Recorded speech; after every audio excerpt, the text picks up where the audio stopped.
contact with the pavement, creating those abrasions and holes. And again, that asphalt material transfer that you see on the front. Can you go up back to the full frame, please? Do you see additional road rash? Take a look at his right arm. You see additional road rash on Rescue Randy? Yes. On both the fabric and the arm itself? Correct. Go back to full frame. And can you see his face as well in this photograph? Yes. Are those the chin and nose defects that you saw? Yes. Are the defects in the shirt that you see here consistent with the condition of the shirt of John O'Keefe as you saw it in the photographs? It is inconsistent.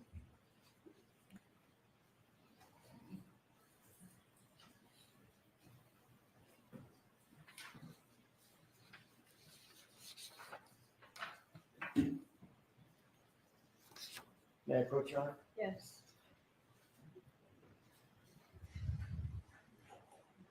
Another photo that I'd like to show you.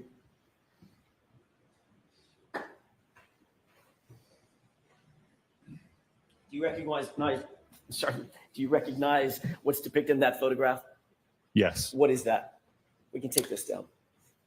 It is the rest position of the test dummy after the 29-mile-per-hour impact test. Were you shown this on Friday? No. Is that a true and accurate depiction of the condition of Rescue Randy just from a different angle after that 29-mile-an-hour impact? Yes. Move for the admission of that photograph. Okay. Exhibit 221. Permission to display that photograph, Your Honor? Yes. Is this an overview of the entire body of Rescue Randy after that impact? Yes. Take a look at his torso, the exposed portion of his torso. Do you see road rash on his exposed torso? Yes. Do you also see that the road rash that you earlier described on the bodice of the shirt, the front of the shirt? Yes. And what about, let's go back to the full frame. Is there also road rash on his jeans? Yes. We could go back to full frame. Have you ever heard a phrase, knocked out of your shoes? Yes. Where are the dummy shoes? They're still on his feet. And this is at an impact of 29 miles per hour, correct? Watch the form of the question. Sure. What was tell us one more time, what was the speed of this impact? This was a full-on 29-mile-per-hour impact. We can take that down.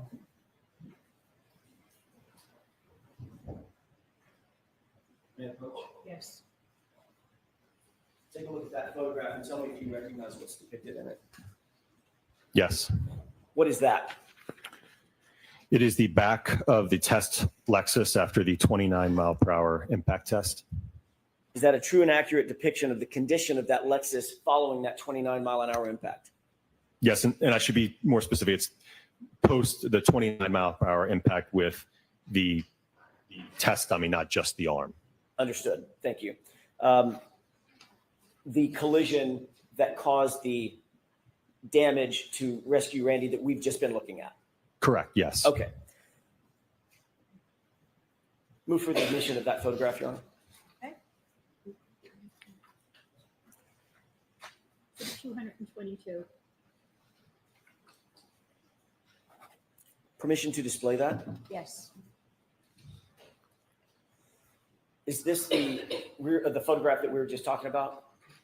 Yes. And this is the condition of the vehicle after that rearward impact with Rescue Randy, correct?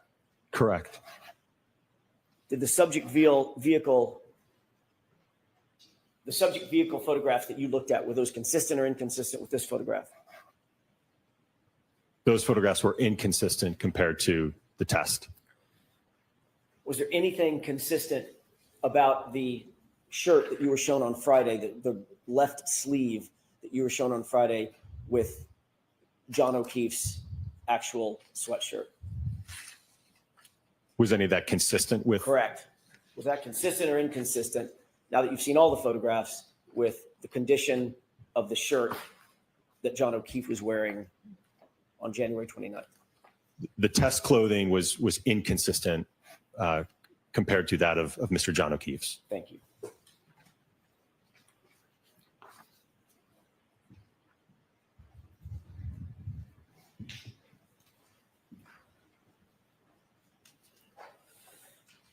You were asked on cross-examination several times about the weight of the hybrid 3 arm. Do you recall that series of questions? Yes. You were asked how much lighter the hybrid 3 arm was than the static estimate arm, correct? Correct.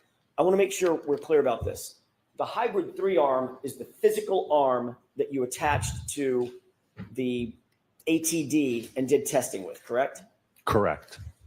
The statistical estimate arm is something in the ether, right? It doesn't exist. Sustained. How would you describe a statistical estimate arm? It's probably from taking a sample of the population and getting an average and a high and a low. Okay.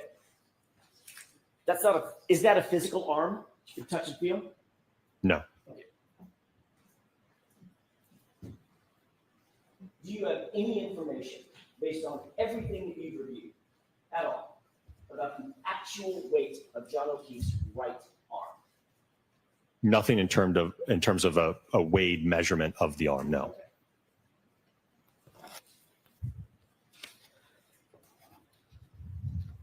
What was the percentage that Mr. Brennan gave you in terms of how much lighter the hybrid 3 arm was than the statistical estimate arm that he gave you?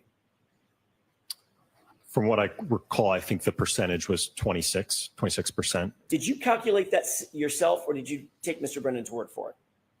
I believe I took his word for it.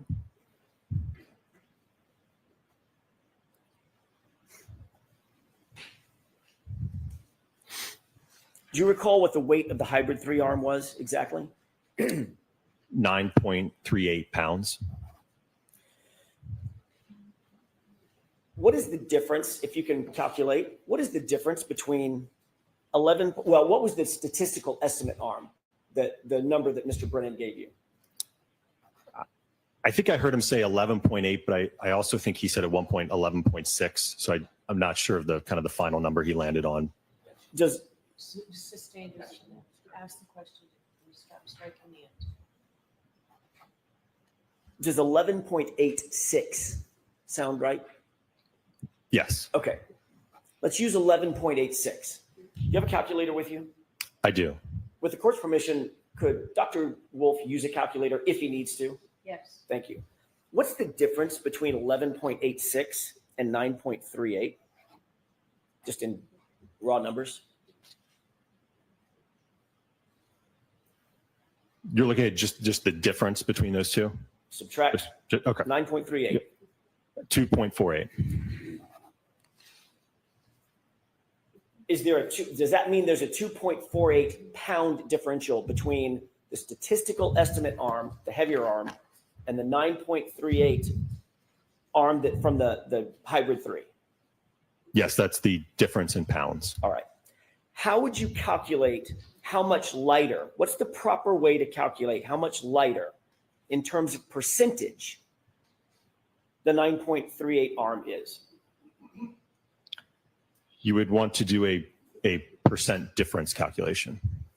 Divide 2.48 by 11.86. Sustained. Watch the form, Mr. Jackson. How would you tell the jurors how you would calculate that percentage difference? You would subtract the 11.86 minus the 9.38, and then you would divide by the sum of those two and divide by 2, the average of them. Can you do that calculation? Yes.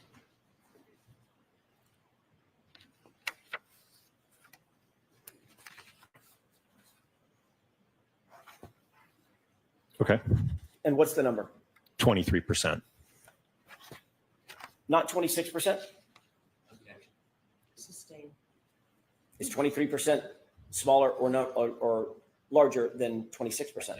Sustained. Let's move on from that, Mr. Jackson.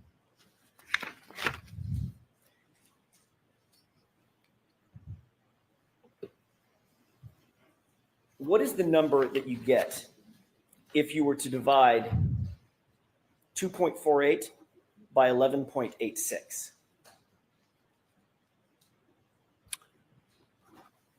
0.21, In percentages. 21%.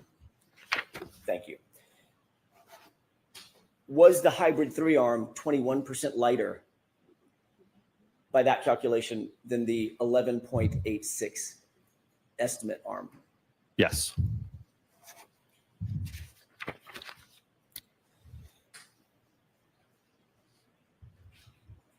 On cross-examination, Mr. Brennan asked you several questions related to kinetic energy formula, correct? Correct. You referenced that. Did you reference that formula in some of your answers? Yes. May I approach? Yes.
May I inquire? Yes.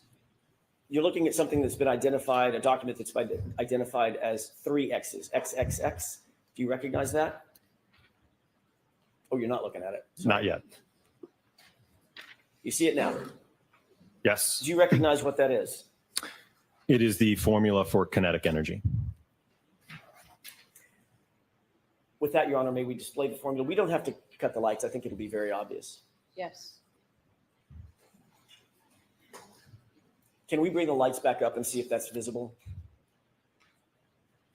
Can you still see that, Dr. Wolf? Yes. Your Honor, is that okay? Yes. Great. You said this is the formula for kinetic energy, correct? Correct.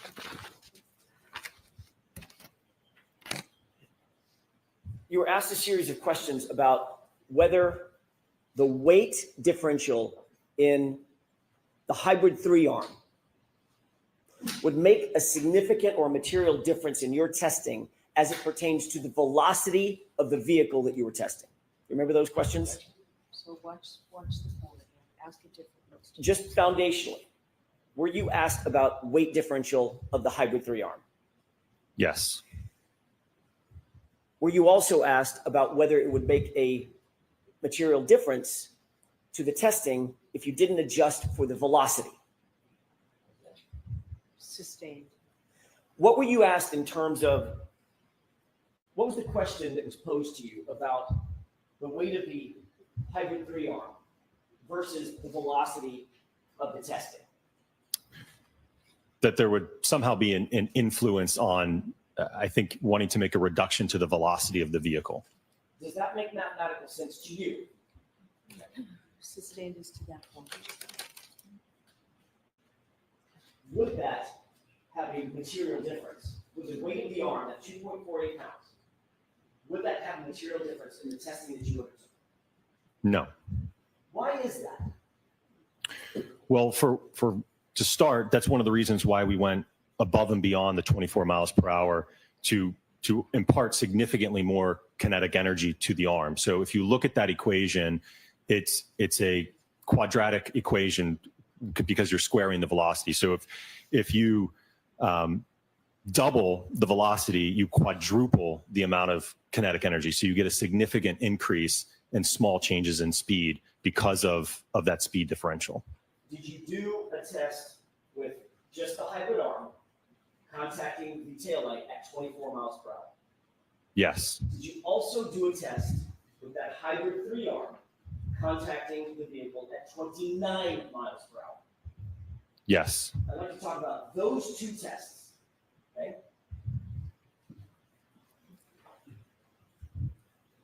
Can you explain to the jurors what they're looking at? I want to start with going from left to right. What does the E sub K mean in that formula? So that stands for kinetic energy, which is the amount of energy that an object has when it's in motion and has a velocity to it. What is the 1/2 on the other side of the equal sign? Just a constant. And what does the M, as in Mary, stand for? So that would be the mass, in this case, the mass of the arm. And what's the V, as in Victor? That would be the velocity of the arm as it's accelerated. Why is there an exponent at the top of the V? Because you're squaring that. So you're basically multiplying the velocity times itself. So it'd be velocity times velocity. Is this a formula that's traditionally used in accident reconstruction? Yes, it's very common. Is it sort of one of the foundational formulas? When did you learn this formula? Probably back in high school physics. I'm going to ask you, if you wouldn't mind, to walk the jurors through a calculation dealing with the 24-mile-an-hour test using the 11.86 pound statistical arm as an assumption of the weight of the arm. Okay. You Your Honor, understand? may I have a pen and paper to write? May I approach you, Your Honor? Yes. I have a pad here too, if whatever's easiest. Okay. Whatever is easiest.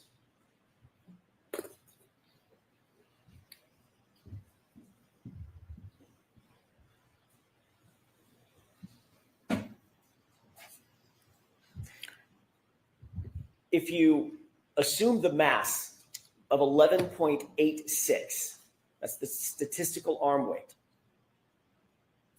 and you assume the V for velocity is 24 in miles per hour. I don't care about the units, doctor. Just assume 11.86 and 24. Can you calculate this quadratic equation? Yes. What do you get? I want to do it step by step. What's the result of squaring 24? So again, you're not concerned about the units. I do not want to talk about units. Just okay. If you mention the word joules, my head will explode. That's I didn't know if you wanted Newton meters, foot pounds. Okay. Stop it. So immediately. Just 24 squared Correct. is 576. Do you always, in this calculation, do you always use the exponent first? Do you always do the square first? Sustained. What's the first thing that you do in solving for this equation? You would want to square the velocity, but it's ultimately all going to be multiplied. But yes, you would square the velocity, multiply by itself.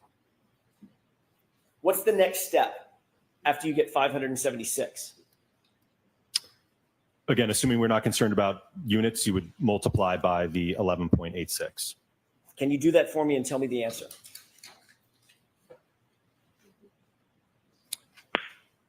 How many decimal places do you want? Nearest whole number? 2. Okay. 6,831.36. What's the next step once you get that number?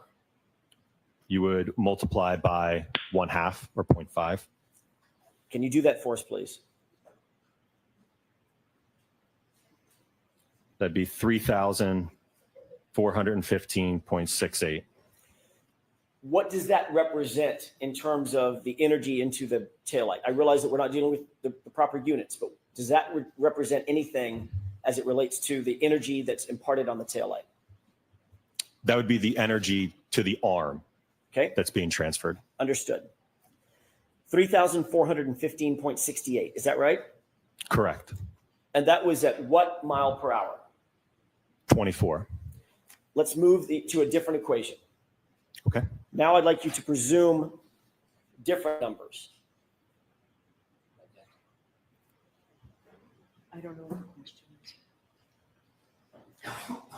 Can you do the same calculation using the 9.38 pound arm that you actually used in your testing for the mass? Yes. And can you use the velocity of the actual test you did of 29 miles per hour? Okay. And same thing, not worried about units? Correct. Okay. What's the first thing you do in solving that equation? So if you square the 29 miles per hour, you will get 841. What's the next thing you do? You multiply by 9.38. What's the number? 7,888.58. And what's the next thing you do in the equation? You multiply by 1/2 or 0.5. And what's that final number? 3,944.29. That would be the number or the amount of energy imparted on the arm at 29. Is that right? 29 miles per hour? So ask it differently. Sure. What is that 3,944.29 number? What does that mean in terms of the kinetic energy? That would be the kinetic energy that the arm has if it were moving at 29 miles per hour and weighed 9.38 pounds. One final calculation. What is the percentage difference between 39, 44, 29 and the other test that we just did, or the other calculation, 34, 15, 68?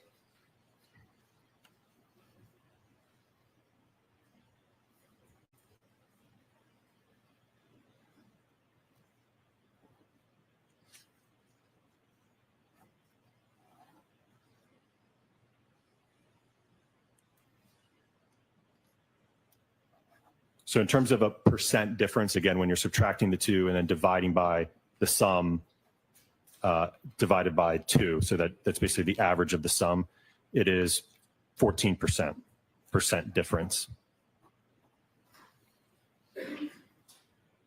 Which of the two tests, the two energy equations that you just did, which represents the higher kinetic energy imparted to the arm? The 24 mile an hour test, that's the hypothetical, or the actual test at 29 miles an hour? Which one? The 29 mile per hour speed with the arm weight of 9.38. What does that mean, Dr. Wolf, in terms of the testing that you did with the lighter arm, 9.38 pound arm, at the 29 mile an hour test, as it compares to the hypothetical 24-mile-an-hour test? It would be more force and more energy in the 29-mile-per-hour impact test. Even though you used a lighter arm? Objection. Sustains.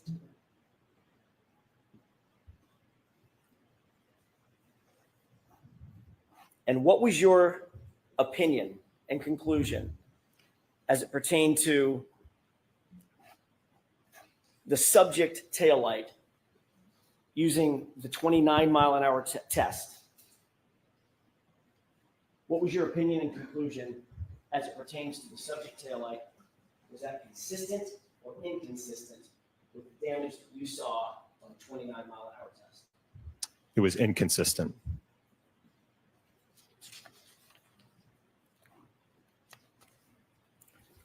Thank you, Your Honor. That's all I have.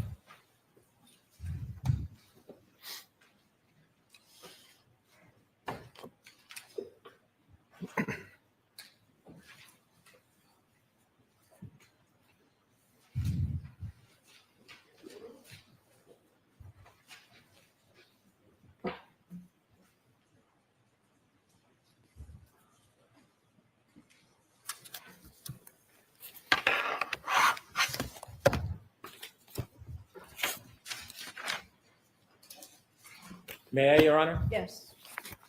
Good morning, Doctor. Good morning. Doctor, did you have a chance to speak to anybody from the defense this weekend Not over the weekend, no. after you left here Friday? On Friday, I let them know that I was returning back home, and then I let them know last night that I had arrived, yes. Did you receive any new information or have any conversation before you came in today? No. Now, when we asked you about weight last week, you did not go into any calculations about the difference between the standard arm, 11.86, and the 9.38, did you? I don't believe we did, no. In fact, when you testified last week, at the end of the day, you were asked questions by Attorney Jackson about the weight of that arm, correct? Yes, And when you were asked about the weight of the arm, Attorney Jackson asked you if you were asked a lot of questions about the difference in the weight of the arm, about 11.8 pounds statistically as it relates to Mr. O'Keefe versus 9.4 pounds. Do you remember him asking you about that? yes, And you were asked whether you were aware whether anybody had measured the weight of John O'Keefe's right arm. And you responded, I'm not aware of that, no. Remember that testimony? yes, And then you were asked, when you asked questions about whether or not his arm was 11.8 pounds, are you aware of anybody ever just weighing just his arm? And you said no. correct. And finally, you were asked, what is that based on, 11.8? Where did that come from? Remember what you said? Yes, I don't know. Remember you answered Attorney Jackson and you said, I don't know where that came from. right, referring to, I don't know what source you pulled that 11.8 from.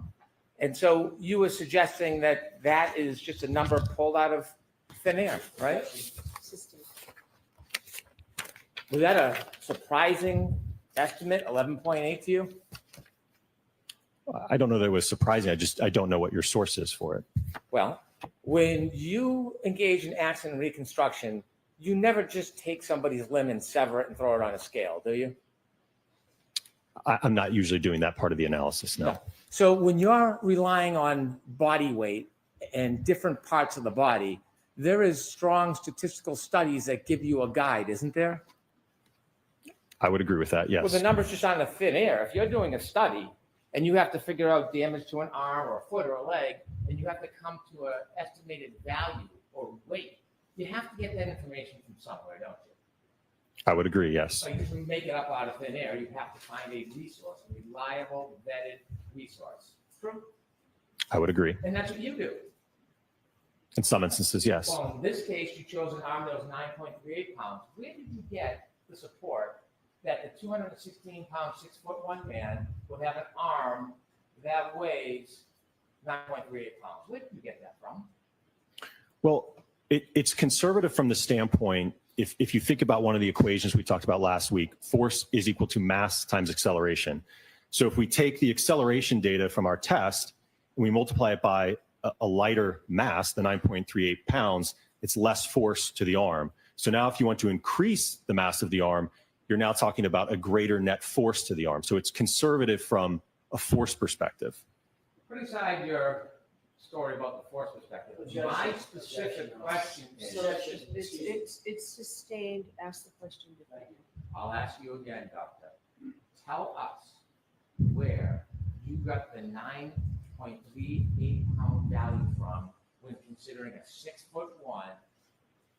216 pound man. Where did you get that from so you could be statistically accurate? It is the mass of the hybrid 3-arm. We saw the photograph that depicted the weight. Again, how you account for that when you're doing the force calculations is you would utilize the acceleration data that we measured, and then you would apply a different mass, in this case, a heavier arm. And I will note, it's the same thing that Dr. Welcher did in his drop test with the hybrid 3 head. He ultimately measured the acceleration of the head, and then to calculate the force, he adjusted the mass of according to Mr. John O'Keefe's mass of his head. So for the third time, I'm going to ask you just a very simple question. Dumb it down for me if you can, okay, Doctor? Where did you get the source to legitimize using a 9.38 pound arm for a person that's 6'1", 216 pounds?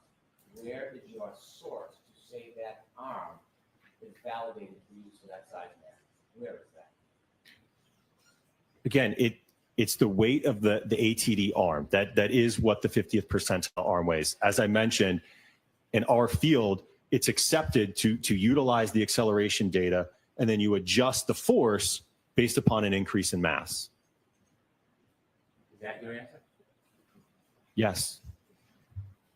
Mr. O'Keefe's body weight and size does not put him in the 50th percentile like the 9.38 arm. He's closer to the 95 percentile. Isn't that fair to say? Correct. And there is, in fact, the 95 percentile crash test dummy, isn't there? There is, yes. Yeah. You chose the 50 percentile, which is shorter, yes? Correct. Weighs less, yes? Correct. And the arm weighs less. True? Correct. The truth is, you have absolutely no study, no paper, no article that supports using a 9.38 arm for a 216-pound man who's 6'1". You have not one reference or study you can offer us right now, do you? I don't agree with that because, again, if you look how Dr. Welcher did it, he used the 50th percentile in his drop test with the head, and to calculate the force, he adjusted for Mr. John O'Keefe's mass of the head. Same thing is done in this instance with the lighter arm. We adjust for that in the calculations. So you have one paper, one study. I know the answer to this, so let me ask. You have one paper, one study to support that it is appropriate to use the 50 percentile 9.38 arm for a person who is 6'1", 216 pounds. I won't ask you again, but if you can answer this once for me. Do you have one paper, one study? So I'll take out the commentary. Can you answer that question, please? Sorry, can you repeat the question? You have one paper. Give me a name, an author. One paper, one study that supports using a 9.38 arm, 50 percentile, when you're doing a crash test for somebody who's in the 95th percentile who weighs 216 pounds and is 6'1". One paper, sir. I don't have a paper because Dr. Rentschler is addressing the forces and the injuries to the arm. You talked about, however, would you come up with the number 11.8? Like it was something that is curious or foreign to you, right? Objection. Sustained. Are you confused how the number 11.8 would come up? Objection. I'm going to allow I'm not confused. I don't know your source for it. When you do studies, would you agree that the head has a similar weight to the arm and that the weight of an arm would be about 5.48% of a person's body weight? I'm sure that there's various studies out there that talk about that. Could be one particular study. Well, let's talk about one study. What do you think? You're the engineer, you're the expert. When you're weighing an arm by percent, what is the percent of the arm of the total body weight? I don't know as I sit here today off the top of my head, no. I'm sorry? I don't know as I sit here today off the top of my head. Well, if you don't know the percent of body weight of the arm compared to the whole body, how would you ever come up with a number for the arm? Well, from the work that I've done with Dr. Rentschler in this case, dating back to last year, it's my understanding that his calculation for the arm was approximately 11 pounds. So you're relying on somebody else's study? You're doing an independent assessment of the evidence, and you're relying on other people's math? Is that what you're telling us? I don't agree with that because, as I've mentioned numerous times, Dr. Rentschler and I worked as a team on this case. You can't separate the reconstruction part from the biomechanical part. It's an integral part that works together on it.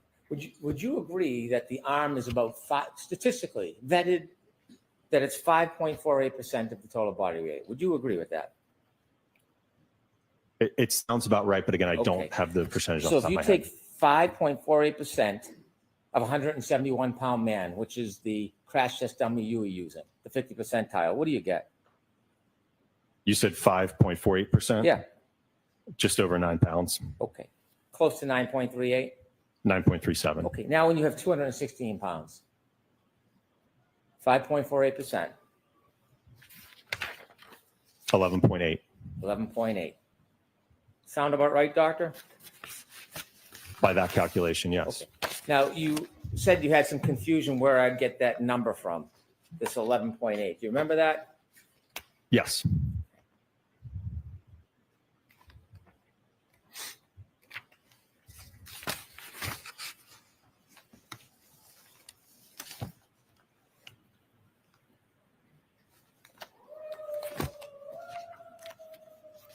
And when I threw out that number, is that the first time you heard of that number? The 11.8? Yeah.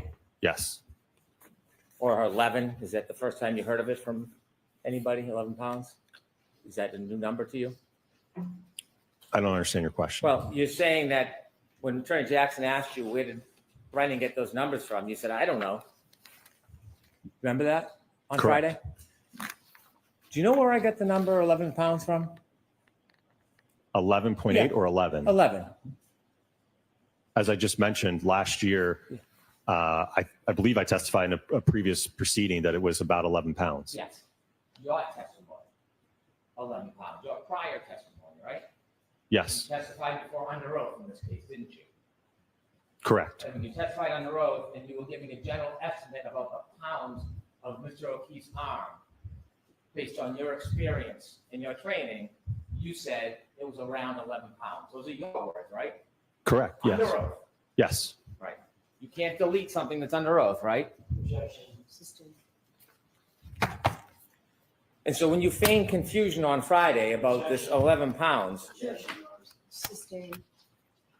so when you answered questions last Friday about wherever this 11.8 pounds came from, you weren't so confused about that because you've used 11 pounds before yourself, haven't you?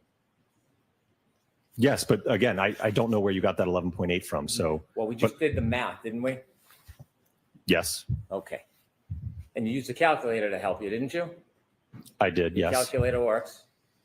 yes, Okay. You said you wouldn't calculate the difference, but you did. And so what you just went through this exercise is you divided that difference, that 2.48 pound difference, right? correct. And then you divided it by 11.86. Divide 2.48 by from the 9.38.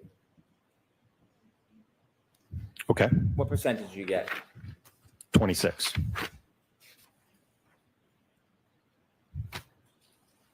Would you agree with this statement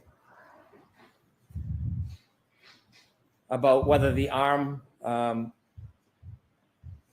body weight, comparing the weight of the head to the arm, would you agree that the head and arm are actually almost identical because your arm, just one of your arms, including the hand, forearm, and upper arm, is about 5% of your total body weight? So for someone who weighs 216 pounds, that's about 10.8 pounds. Would you agree with that? I didn't do that calculation, so can Didn't ask you. I'm asking if you would agree with that. you repeat the question, please? So ask the question. Does the arm weigh the same as the head? Or the arm does weigh the same as the head, almost identical because your arm, just one of the arms, including the hand, forearm, and upper arm, is about 5% of your total body weight. So for someone who weighs 216 pounds, that comes out to about 10.8 pounds. Would you agree with that? I haven't done the calculation, but if the math checks, then yes. Okay. Would you agree with this statement? The heavier the object, if it gets hit center mass, that's going to be even greater force because that is more mass than just 11 pounds. So the acceleration is the same for each body part. It just depends on the weight of the body part and how heavy it is to determine the force that's actually exerted on the body. Do you agree with that? I'm going to allow the question. Do you agree with that? Yes, and I think I described that a little bit earlier. Is you would increase the mass, you multiply it by the acceleration. That's going to increase your force. Force is equal to mass times acceleration. Right. So mass has a direct correlation to force. You agree? Correct. So therefore, the heavier the object, if it's colliding at the same speed, will create more force than a lighter object. You'd agree with that, wouldn't you? Correct. More force on the arm. Yes. Right. So weight matters, doesn't it, sir? Yes. Force is mass times acceleration. So if the arm weighs the same as the head, you're still going to get the same force. And so inevitably, you change the mass, you change the weight, same speed, it changes the amount of force. Correct. Yes. Yeah. Okay. When you did calculations in this case, you never took the estimate of 11 pounds, although it didn't exactly calculate the 5.48. You never took that 11 pounds and determined the percentage difference between the mass in that arm and the mass in a 9.38 pound arm, did you? No, I did not. You didn't include it in any of your PowerPoints. No. You didn't explain it to the jury that there's a difference in weight matters. Again, that's something that Dr. Rentschler is going to discuss. I'm asking you because you testified, you gave opinions, you got a PowerPoint. Did you explain to the jury about the difference in force when there's a change in weight? When you did all your PowerPoint and calculations, did you break it down for them? Well, I think it was certainly stated. I mean, I know that we went over Newton's second law, force is equal to mass times acceleration, right? So if you increase that mass number, it will increase the force. When you were putting up your PowerPoints with the speeds, did you explain to us that there's a difference when you change the mass so that if you used a lighter arm, there would be a difference in force? Did you explain that to us in any of your slides? I don't know that I explicitly stated it, but again, that's why we went up to 29 miles per hour to account for that difference in weight. Were you trying to inflate the force for the speed of test so it looked like the collision had to happen at a faster speed to cause a certain amount of damage? Were you doing that intentionally? No.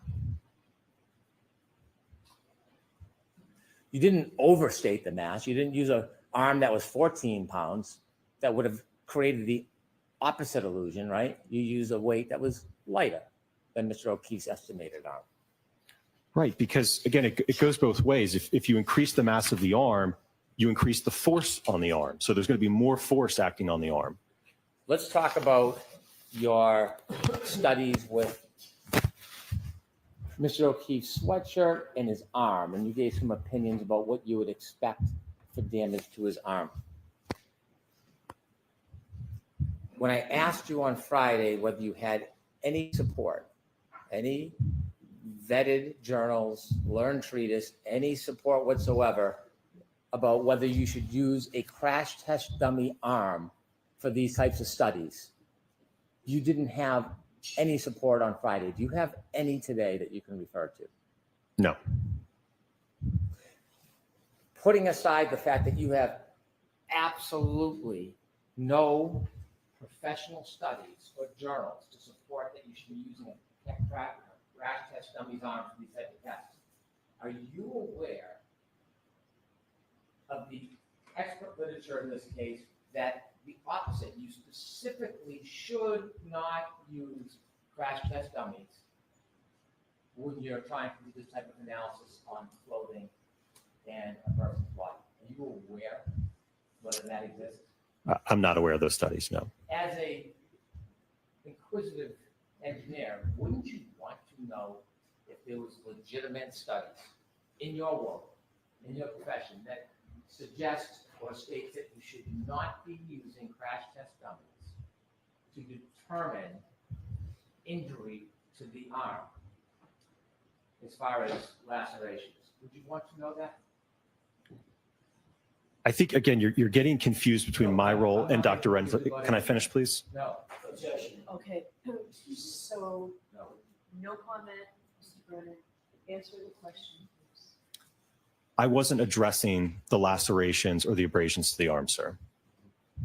You had photographs and you were opining that you would have expected or you would not expect there to be abrasions or cuts on that clothing in your test A and B, didn't you? There were no holes or cuts in the material, no. I understand, but you offered opinions. Didn't you offer to the jury an opinion that the abrasions on Mr. O'Keefe's arm were inconsistent with your tests in A and B? The cuts and the holes are inconsistent. Sir, when you are assessing cuts and holes on clothing, you need to make sure the predicate as a basis that you're using the right properties, right? I would agree with that.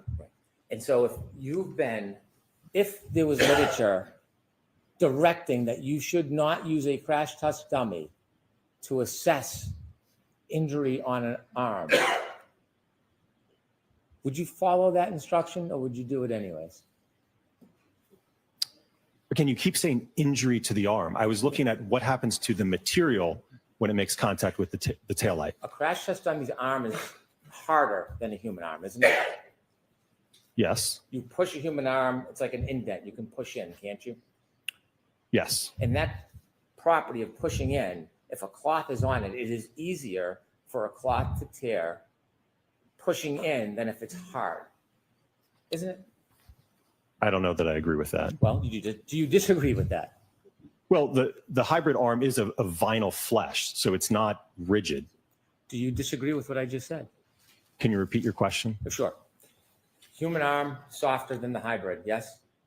Yes, When you push it, you can push in, much different than the hybrid arm, which is stiffer, yes? I don't know what you mean by much different, but there will be a difference, yes. Well, is it a noticeable difference to you if you push a hybrid arm as opposed to a human arm? Yes, When you push a human arm, it indents, yes? correct, And so if you push with cloth on, the cloth indents, yes? correct. Which creates an easier tear in the fabric with less force if you can push in as opposed to a hard arm. Would you agree or disagree with that? I would agree with that. So when you're replicating studies and giving opinions about a person's arm, a real person's arm, using a hybrid arm doesn't seem to be an appropriate standard, does it? I don't agree with that because, again, when the taillight breaks in the test, the arm is now moving with that taillight. So it's, again, like we talked about on Friday, you'd somehow have to have those fragments accelerating at a greater velocity to penetrate that. We're going to get to that, but I'm talking about the stiffness. Let's get back to the appropriateness of using a crash test dummy. Now conceding that a human that pushes different than the crash test dummy, would you agree that a crash test dummy is not an appropriate tool to use when determining tears in clothing on somebody's arm? Would you agree? I don't think I would agree with that, no. When you used the crash test dummy in test A and B, that was the 5'9" dummy. Yes, When you considered tears to clothing, you bought a new sweatshirt that was similar to Mr. O'Keefe's, an extra large sweatshirt. don't know if I recall the exact size, but I think one of them might have been extra large. And then you bought a second one that was medium. So when you used the smaller dummy, you weren't actually using Mr. O'Keefe's size of extra large. You used a medium sweatshirt, yes? Yes, Because it was a smaller dummy than the size of Mr. O'Keefe. That's why you needed a smaller sweatshirt, yes? I think it was more or less just what we could get our hands on. Well, you had an extra large and a medium. You didn't put the extra large on in test A and B, did you?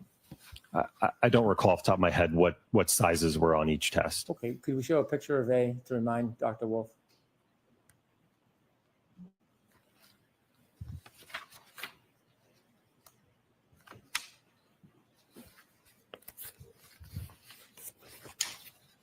And while she's pulling that up, Is there a difference between, so see that's how that's blue? You see that's medium? Yes, So the blue ones you use to test A and B, correct? correct, The smaller crash test dummy than Mr. O'Keefe, the 5'9" crash test dummy, yes? correct, And then when you use Randy and brought him into the scene, you used the extra large, the gray one. correct, Right, so you used a different one because it was a smaller anatomical doll than the size of Mr. O'Keefe, yes? We used different sizes. The material blend was the same. This was new. Correct, The extra large you put on Randy was new. correct. Did you consider the wear and tear on Mr. O'Keefe's sweatshirt, the extra large sweatshirt he was wearing that night? The wear and tear? Yes, the wear and tear. No, Did you ever consider the differences between a brand new sweatshirt and one that had been worn? no, Had you ever had clothing, sweatshirt you used repeatedly, maybe put in the dryer, wears it down? Sometimes you can get holes more easily. Did you do any type of analysis on that whatsoever? No, no longer. Any type of analysis whatsoever on the age or whether it's stretched the same, anything like that? no, No variables whatsoever on the sweater, did you? no. Okay.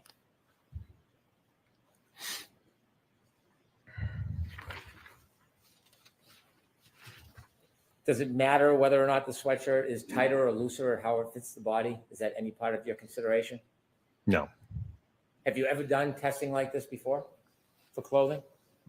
In terms of impacting a taillight? Yes. No. So this is the first time ever that you've done this type of analysis and offered an opinion in front of a jury on this. Specific to impacting an arm with a taillight, yes. Before you decided to come in and give an opinion, did you take any study or look at any journals on fabrics? No. Did you consider any of the variables that one would want to consider regarding fabrics before you came in and gave this opinion? No. Did it concern you when you were coming in to give a professional opinion about something you've never done before, whether or not you were studied in the area before you did it? Well, I think I relayed my observations from the test, right? I certainly explained how we set up the arm, how the arm was closed. You all obviously saw the impact testing to the arm, so I'm relaying my observations from the test that we did. Did it concern you that you were coming in to give an opinion on something you have never done before and that you did absolutely no study on fabrics or any of other people's analysis on fabrics in cutting? Did that concern you? No. So you were comfortable just coming in with no experience whatsoever, without even studying or doing any research? You were comfortable to come in and just throw out an opinion? No, again, and Dr. Rentschler is going to address part of this. We worked as a team, so there's a synergy between the two of us. Well, putting aside the synergy, you're the one on the stand under oath, yep? Correct. You're the one testifying, giving opinions to this jury, yes? Yes. You're the one asking them to rely on your experience and training, true? Correct. You're the one asking them to rely on your judgment and your effort to be accurate, yes? Yes. So when you give the opinion, you have a personal responsibility to support that opinion, putting aside Dr. Welcher or Dr. Rentschler. You have a responsibility for your opinion, don't you? I would generally agree with that. Yes. Generally? Yes. Well, when wouldn't you? When would not be general? Don't you have an obligation every single time you take the stand and give an opinion to be supported, valued, vetted? Yes. Single time? And again, Dr. Rentschler is addressing those abrasions and lacerations, which certainly correspond to the material. But you didn't wait for Dr. Rentschler. You offered a number of opinions to this jury. You personally, under your name, you came in and presented yourself as an expert in this subject. You, didn't you? Correct. So putting aside Dr. Rentschler, his opinions, do you stand behind your opinions? Yes. Okay. And you do that despite the fact you've done no study, no research, haven't vetted, and have no authority whatsoever? Yes.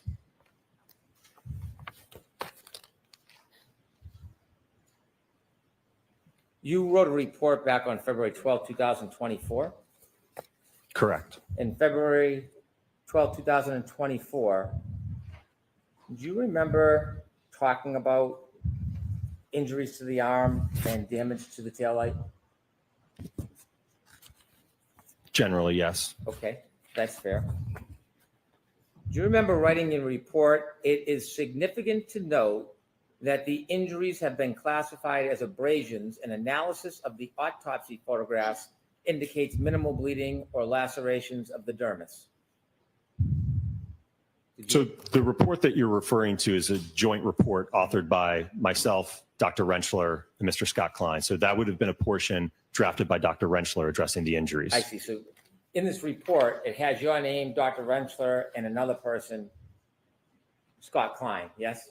Correct. But in the report, none of you ever differentiate which opinions you're standing behind or somebody else's, right? I'll move on. The objection is sustained. I'll move on. The objection is sustained.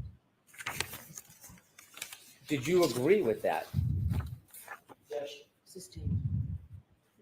Did you write or endorse these injuries would not result from impact with a non-damaged tail lamp cover and the amount of force required to fracture the tail light cover? So we're gonna see you in sidebar.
You were asked questions about impact with the taillight.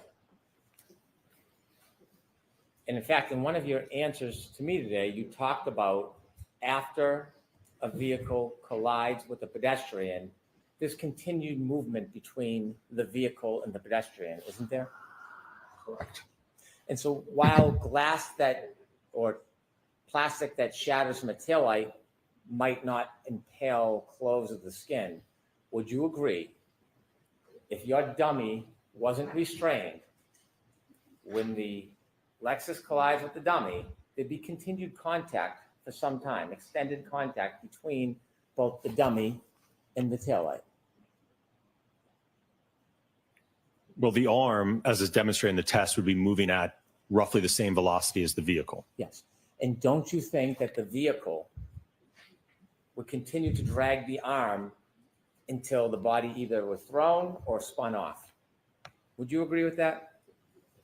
At some point, they will separate, yes. At some point, but before the at some point, what I'm asking is, at the collision, when you see all the taillights shatter, right, wouldn't the Lexus, if it continues at that speed, say 24 miles per hour, for example, it would continue to drag with that dummy's arm longer than is shown in those experiments because the dummy is restrained? Sorry, can you repeat the question? Yes. Would you agree that if a Lexus is backed up at 24 miles per hour and hits the dummy's arm and the taillight shatters, if the dummy wasn't restrained and moved regularly, it would extend the contact between that shattered taillight and the dummy's arm? Would you agree with that?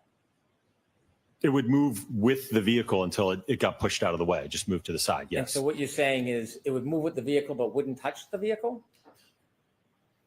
Well, in the one test, if you remember, because of the restitution effects, the arm reached a speed of over what the impact speed is. So in some instances, it actually might move at a speed greater than the vehicle.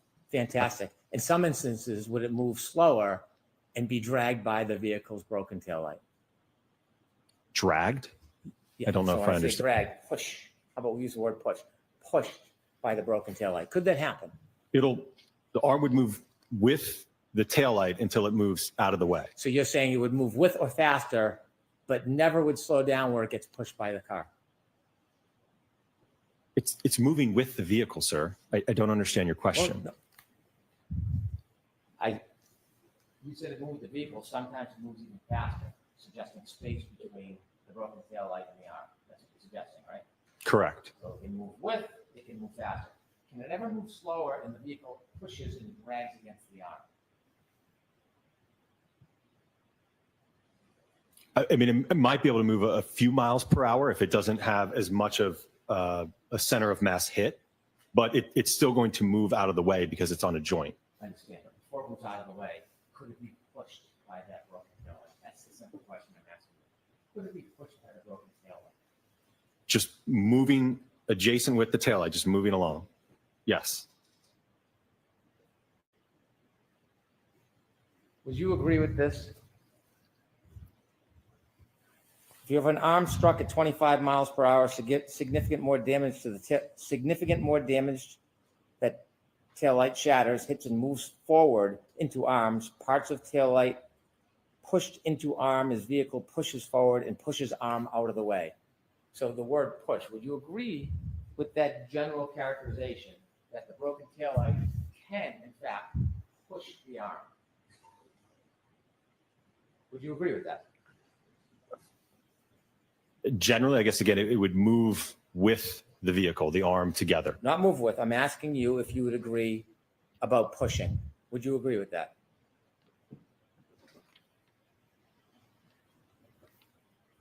As long as we're on the same page about it, it's pushing the arm, but it's with the vehicle. They're moving together. So, but in essence, yes, the arm is being pushed due to the fact that there's a force on it. And the pushing could have that arm in contact with the broken pieces of the taillight if the taillight broke, correct?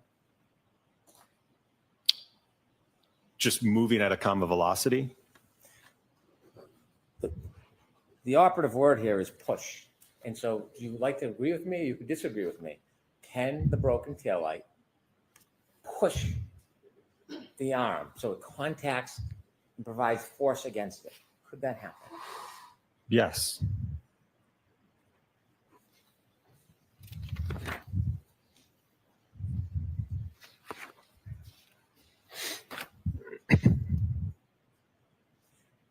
When you were showing those photographs today regarding test F, now you use Randy in test F, right? Correct. How tall is Randy? He's 6 feet. And he weighs 200 pounds? Correct. So still 16 pounds less than Mr. O'Keefe, yes? Correct. And you keep referring to Randy as a crash test dummy. Randy's no dummy, right? He's a mannequin. He is, but he signifies basically what happens when you have 200 pounds of mass striking the rear of that vehicle. I don't want to misrepresent Randy. He's not a crash test dummy, is he? Well, it wasn't used for biofidelic purposes. It was to, again, what happens when you have 200 pounds of mass strike the vehicle. So when you've been referring to Randy as a crash test dummy, you don't mean to do that. That's a misnomer, isn't it? I don't know that I agree with that. So you think that Randy is a crash test dummy? He's a certified, approved crash test dummy. No, and I think I made it very clear that there is no instrumentation on it, right? And one of the reasons why I mentioned that is those ATD dummies are $150,000, so we're not going to risk impacting it with the Lexus and destroying that. I can understand the cost analysis for you, but I want to be clear.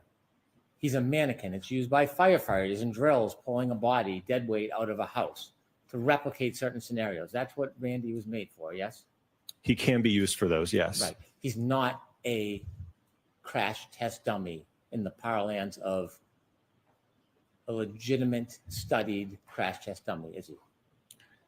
I don't agree with that because, again, we use that type of dummy in all different types of tests. There's an H395M PED, which most closely replicates John O'Keefe's size and body, isn't there?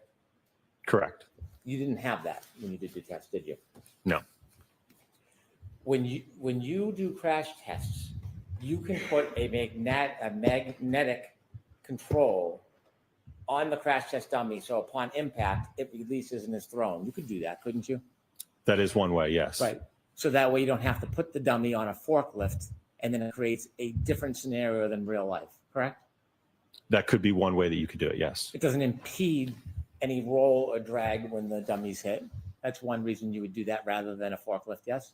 Correct. Also, it might show some throw, which could lead to other type of damage like holes in clothes, yes? Correct. But you didn't use the magnet. You used a forklift.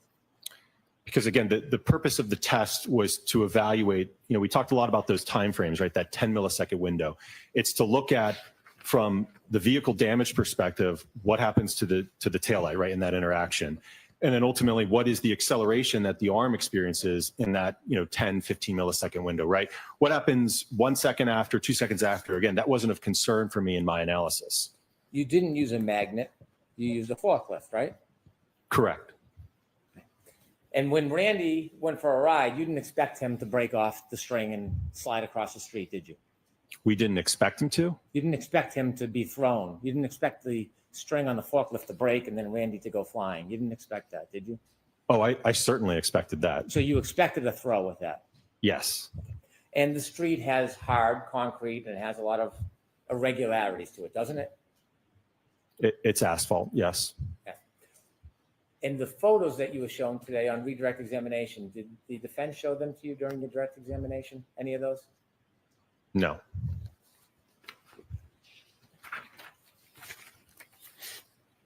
Ms. Gilman, can you pull up that last exhibit with Randy on the ground?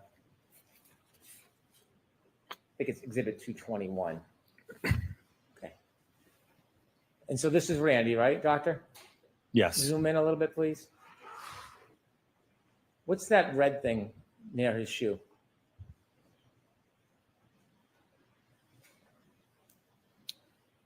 Appears to be a fragment of the taillight.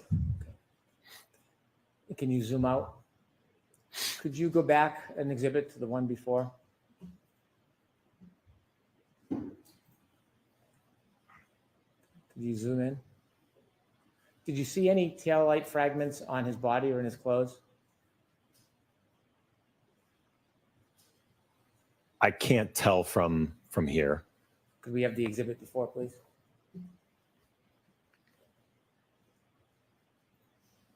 Can you tell from here? Yes. In finding taillight fragments on the clothes after a collision, that's not unique, is it? Unique? No, Yeah. it's possible. Well, according to this, it's probable, yes? In this test, that did occur, yes. Could we have exhibit 201D, please?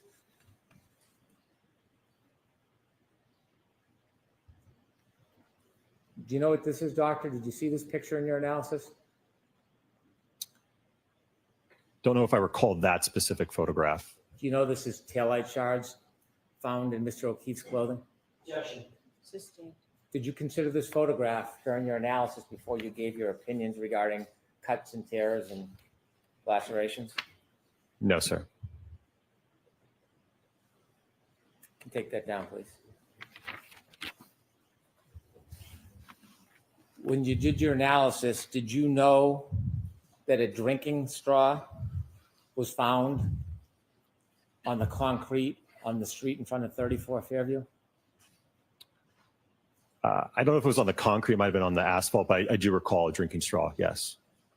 Did you know that there was a glass found near Mr. O'Keefe? Could you put that up, please, Cindy? Objection. Sustained. Did you talked about cuts and injuries. Did you? Sustained. It sounds like it's beyond the scope. Very well.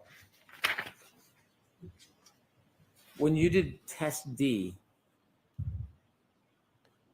did you say the peak acceleration was 780 Gs? Your Honor, may I refer to my notes? Yes. Page 11 of your report. I think I lost an exhibit.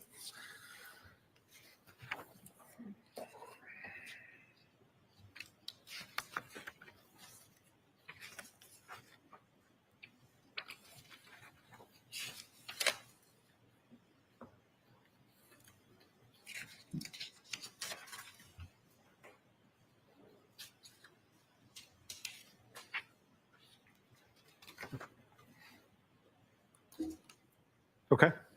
Is that what you described it as? For test D, Yes. the acceleration of, we talking about the hand, Yes. 780 Gs, yes. 780 Gs. Okay. When you did your comparison before you gave your opinions, you showed us a scuff on the exemplar vehicle, photo 77. Objection. Beyond the scope, Mr. Kennedy.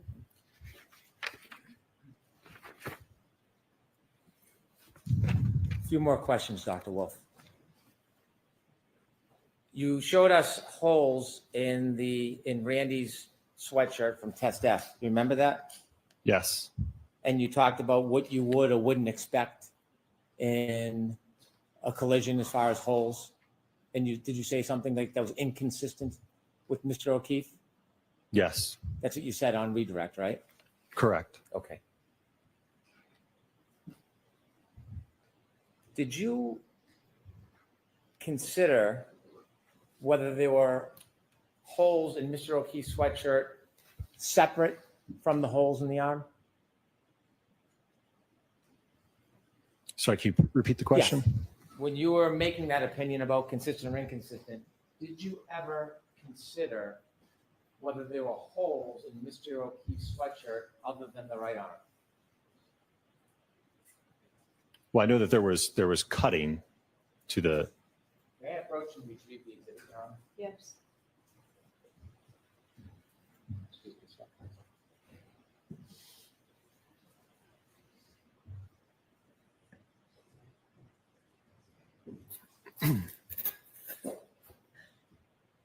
Did you ever look at the back of the sweatshirt to see if there was any holes to the back of the sweatshirt other than the right arm when you formed your opinion? I don't recall. a look at the back. You see other holes on the back of Mr. O'Keefe's sweatshirt? It appears I see one hole. Let me get a little closer so you can get a better look. I'll direct you to here. You see more than one hole in the back of Mr. O'Keefe's sweatshirt. Yes.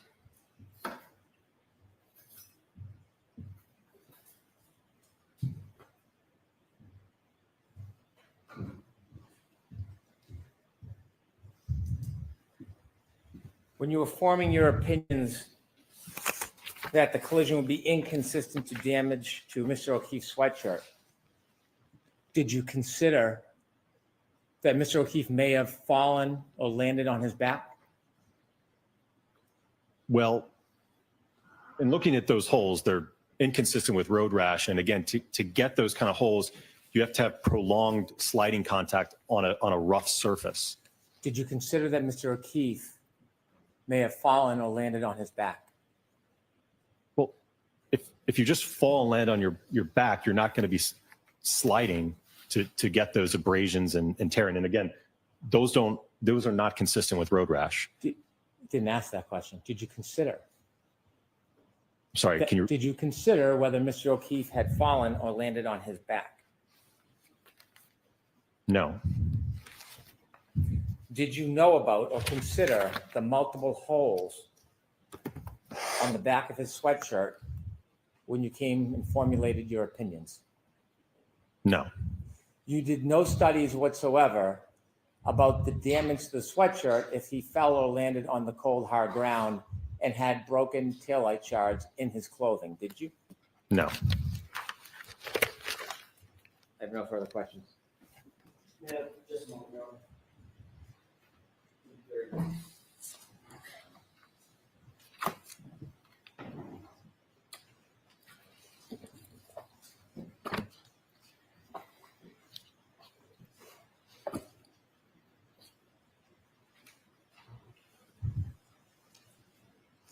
If I may, Your Honor, very briefly.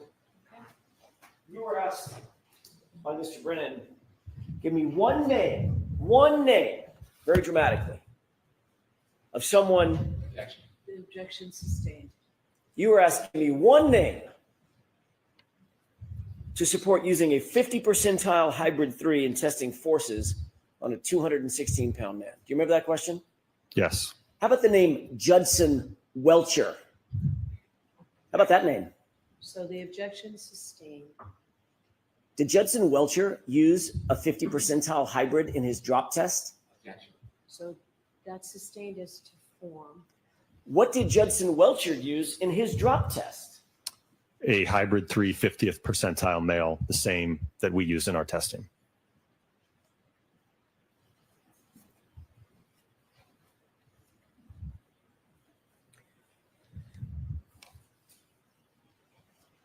You were also asked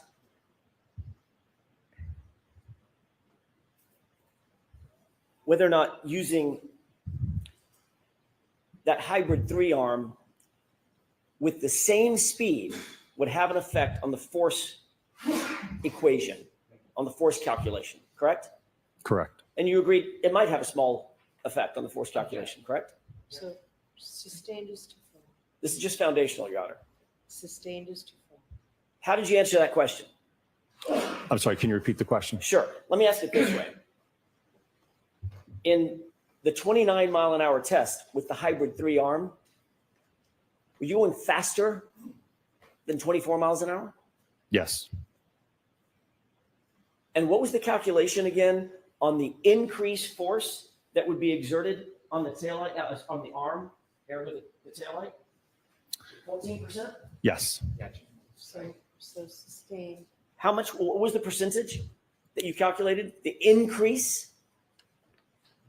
14%. And did you find damage, even with the increase of 14%? Did you find damage on that exemplar taillight consistent with the extensive damage on the subject SUV? No. Can we have 201D put up one more time?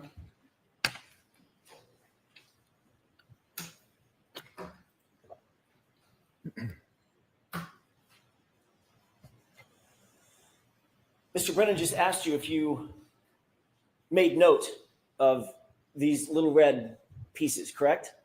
Correct. Do you have any idea the size of those pieces? As you sit here. Not without a scale of some sort, no.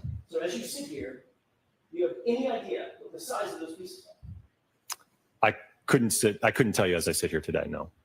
No idea if they're a foot long? Objection. So the objection is sustained.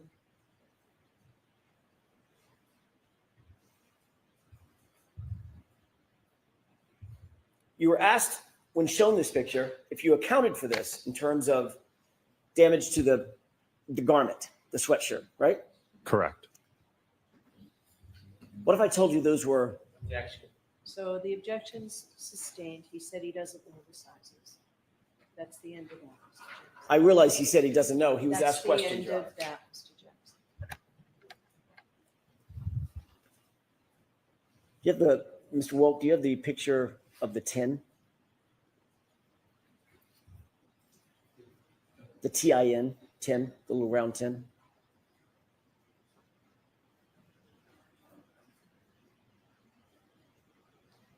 Do you see that tin? Yes. Are you aware that all those pieces are inside that tin? Objection. Sustained. And jurors disregard that. Did you ever see this tin in your analysis? I do recall seeing, yes, in the evidence photographs of all of the fragments, yes. In your experience, are very large pieces or very small pieces put in little tins about 2 inches wide? Sustained. You were asked a question about the arm being pushed by the taillight. Asked a bunch of questions about that, right? Correct.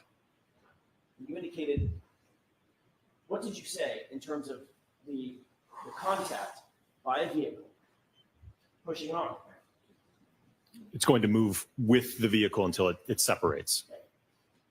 In your testing, how long did it take the hybrid 3 arm to get up to speed of the vehicle in the 24-mile-an-hour test? About 10 milliseconds.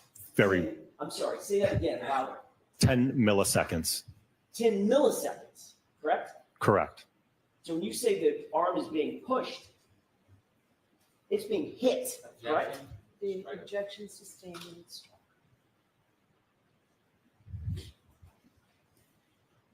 In every one of your tests, every single one of your tests, did any taillight fragment tear a hole in the sleeve of the shirt that you were testing? No, there was no holes, punctures, fraying, nothing to the material. Was there ever a defect in that garment in any of that testing other than the road rash that we saw in the 29-mile-an-hour direct impact? That the only test that showed the holes and the abrasions was that full-on hit where the body was sliding on the ground. There was no test where the taillight caused any type of punctures, holes, or fraying to the material. And in that test, what happened to the back of the license, the test license? Destroyed.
On redirect, you again talked about the impact between an arm and the broken taillight. Correct. Yes. And I had asked you on cross-examination or recross-examination whether that broken taillight could push the arm, which of course would create force or friction, yes?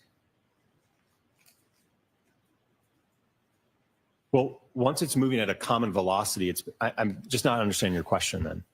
If it's not a common velocity, if the broken taillight is, Ask the question. if the broken taillight is pushing the arm, which would mean the broken taillight is going at a faster speed than the arm, if it pushes the arm, the broken taillight can come in contact with the arm, can it?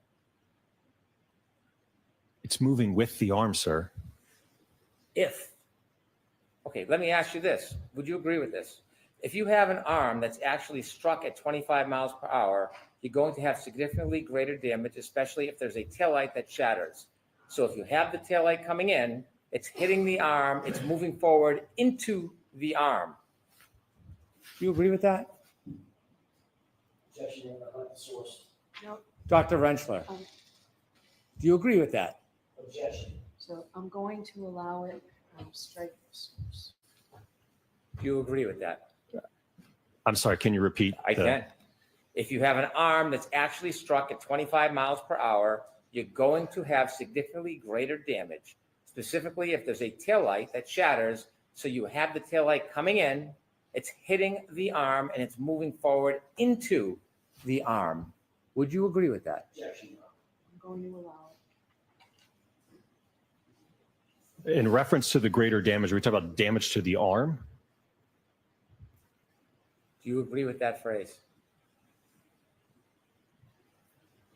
The best way I can characterize is it's moving with the arm, sir.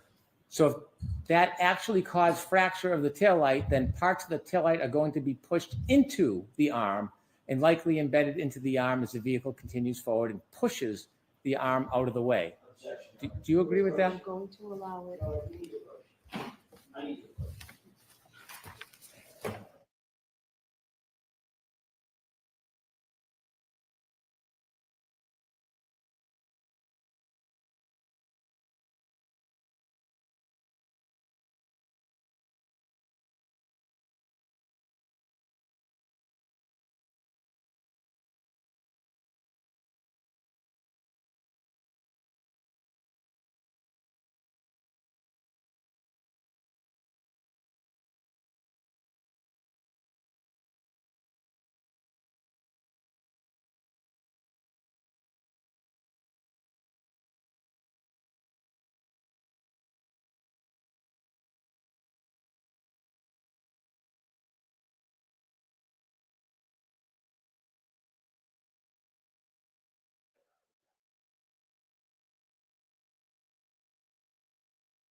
I'm going to read this one more time, okay? Okay. Would you agree? If you have an arm that's actually struck at 25 miles per hour, you're going to have significantly greater damage, especially if there's a taillight that shatters. So you have the taillight coming in, it's hitting the arm, and it's moving forward into the arm. So if that actually caused fracture of the taillight, then parts of the taillight are going to be pushed into the arm and likely embedded into the arm as the vehicle continues forward and pushes the arm out of the way. Would you agree with that? Again, my area of expertise is not injuries to the arm, so whether or not those fragments would be embedded or cause any type of damage to the arm, no. But what I would say is that I would agree with the taillight being pushed into the arm. It's going to cause the taillight to fracture, and then the arm will move with the taillight. When you do a demonstration, isn't this exactly what you see? Could you play E again for me? Isn't this exactly what you see? Play that, please.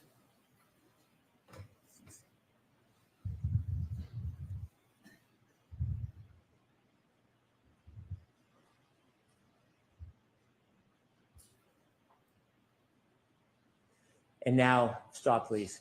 If Randy is not restrained by a forklift, he is going to move with the car, correct? Well, if it's just the arm, his arm's going to get accelerated and move, and then his body will be there still. And that broken taillight, if Randy is not restrained on a forklift, is going to be pushed, like this says, by the broken taillight, isn't it? It's going to move with the arm.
Hey, thank you so much for watching the Karen Reed trial with us, but I wanted to tell you guys about something real quick. We talk a lot about personal safety here all the time. Did you know that your personal data is being harvested and sold online by data brokers? Anybody can buy your personal details, and when that happens, you're at risk for a whole host of things: identity theft, becoming a target of phishing scams, potentially stalking. There's so much more, but that is why I'm so happy to tell you about our sponsor, Delete Me.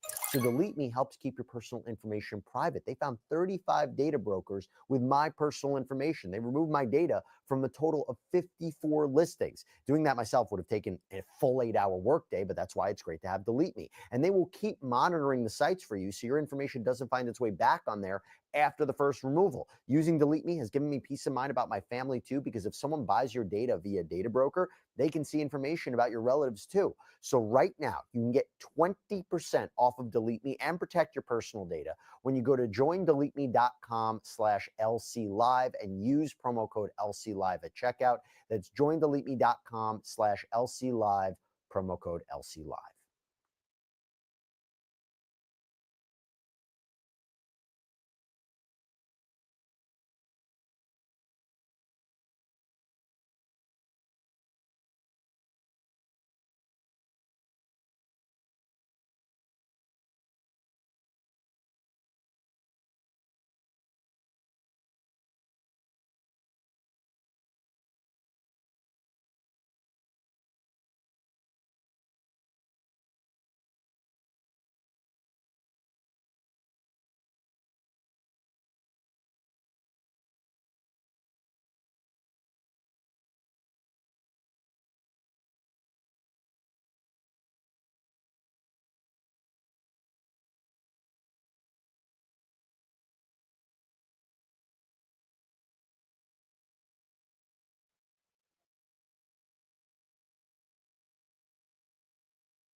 present a fair trial.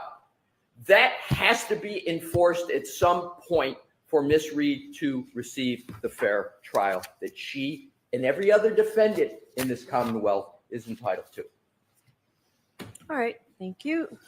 Mr. Brennan.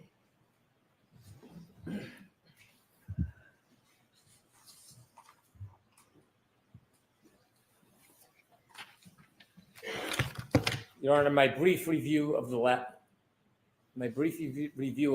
paperwork and looking at the hoodie, it appears that I made a mistake.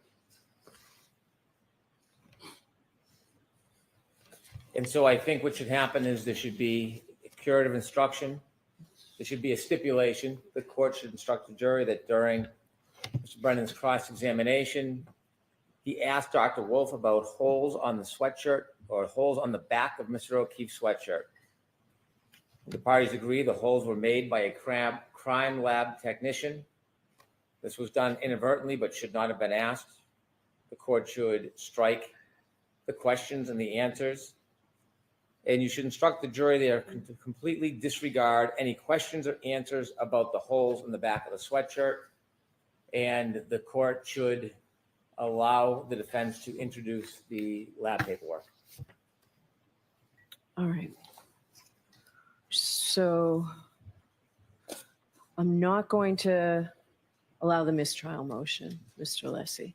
What I'm going to do is instruct the jurors. I'm going to put in what's been marked for identification, Y, Z, A, and B. 4 of each letters. I'm going to put all these into evidence. They can be displayed for the jury, and I'm going to instruct the jury that during the cross-examination of Dr. Wolf, Mr. Brennan asked him about holes in the back of the sweatshirt and whether or not they perhaps could have come from events or implying or something like this. I instruct you, you are not permitted to draw any inference that these could have come from the events of January 29th, 2022. I instruct you further that those holes were made by the criminalist, Ms. Harnett, during the course of her inspection and sampling of the sweatshirt on, I just put the dates aside. Chrissy, can I see those, please? It's unclear for me. Do you have a better idea, Mr. Lessie, what day these were done? Is it all of those 3 days? Now I see a 4th day.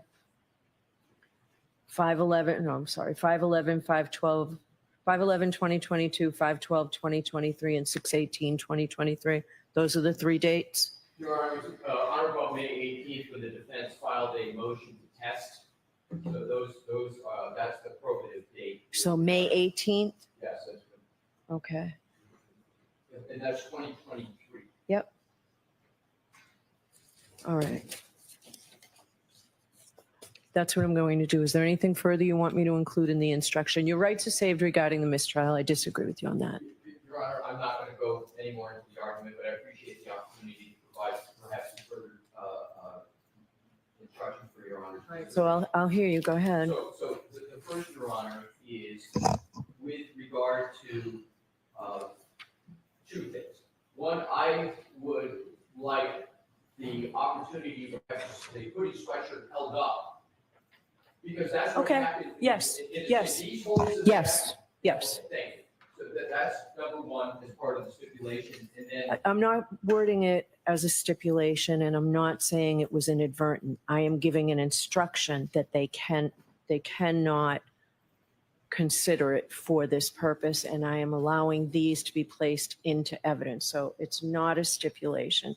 It's from me, which I think is more forceful. I misspoke, Your Honor. I agree, not a stipulation, but just as Your Honor said, with regard to the matter Your Honor said they're not to take an inference, I would respectfully request that this be handled just like Your Honor did with regard to the rock at 34 Fairview. Your Honor said that rock wasn't present on or about the time of event. So I do say that when I say Ms. Harnett did this. So rewording it just a little bit. Yes, exactly. Mr. Brennan asked Dr. Wolf about holes in the back of the sweatshirt. I instruct you that you are not permitted to draw any inference that those holes were a result of the events on January 29th, So all right, this is what I'm going to say. So if you're not going to listen to it, that's fine. I've already said it. All right, we can bring the jury in. It's what I said, Mr. Alessi. Your Honor, I was consulting with Mr. Alessi. I'm not showing disrespect to the court. Okay. Of course, you would listen. All right, so it's what I said, Mr. Alessi. I instruct you that you're not permitted to draw an inference that the holes came from the events of January 29, 2025. Those holes were made by the criminalist Ms. Harnett during the course of her inspection and sampling of the sweatshirt on May 18, 2023. Is it possible, Your Honor, last comment, to instead of not drawing inference, you should conclude that these holes were not present in the hoodie sweatshirt. They were caused by the criminalist. So I can just leave that all out then and just say, Mr. Brennan asked Dr. Wolf about the holes in the sweatshirt. I instruct you that those holes were made by the criminalist Ms. Harnett during the course of her inspection and sampling of the sweatshirt on May 18th. It's probably neater that way anyway. All right, let's bring them in, please. Judge, just as a housekeeping matter, the sweatshirt's been taken out of the plastic sheet, and it might need to be remarked. The plastic sheeting was marked, but if we're going to put it into a bag or something like that, we might need to have it marked. But we don't need to do that right this second.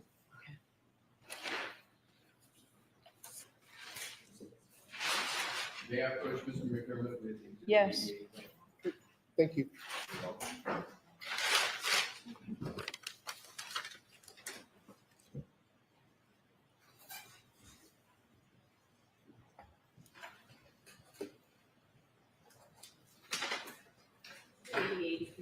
All right, thank you.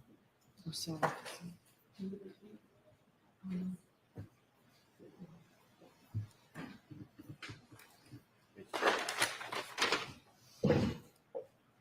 Mr. Alessi, you're simply going to stand and hold the sweatshirt, right? Yes, Your Honor. Okay.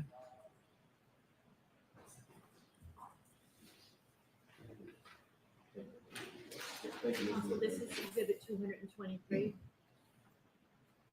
In Your Honor, I would hold it as Your Honor begins to read. Is that consistent with Your Honor's expectation? No, I want you to hold it up with the back. What would you like me to start with? You do that first, and then I'll give the instruction. Thank you, Your Honor.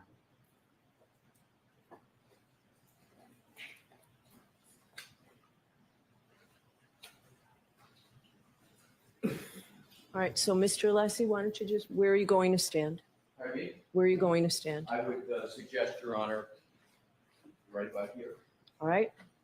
So you can stand there, you can hold it up, then I'm going to ask you to put it down, and then I'll give the instruction. And then I will return it to Mr. McDermott for the court officer. Yes, Thank court officer. you. Bear with me a moment, Your Honor. I'm going to be put on the record. All right, then we will take the luncheon recess. When we come back, we'll have the voir dire.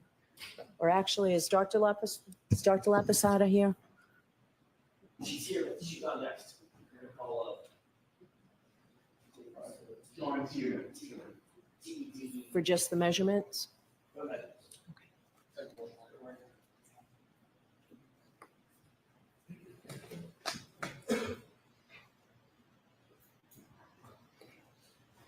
Your Honor, if I could be able to show the exhibits from Ms. Hartnett for the cuts, along with the next second instruction to show the cuts were made by Ms.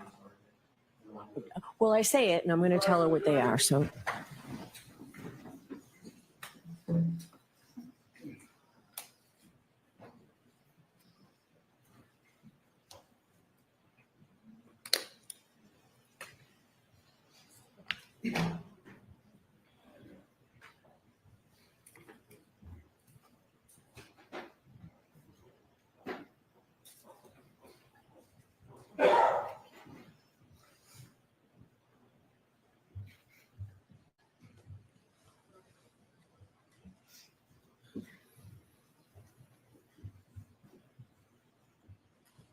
Please be seated. Court is in session.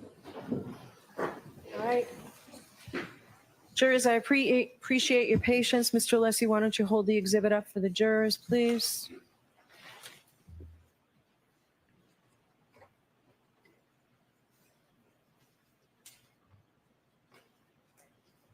All right, jurors, that's the back of the sweatshirt that was shown to Dr. Wolf.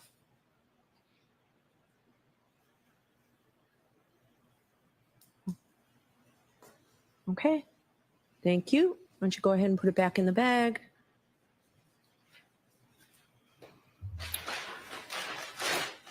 So jurors, I instruct you that those holes were made by the criminalist, Ms. Harnett, during the course of her inspection and sampling of the sweatshirt back on May 18th, 2023.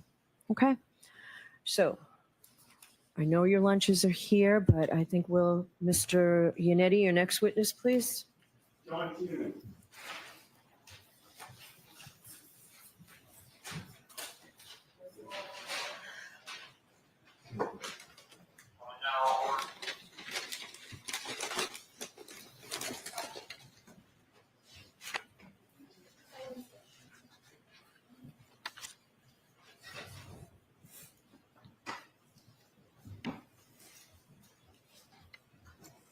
So you're gonna step up, face the clerk, and raise your right hand.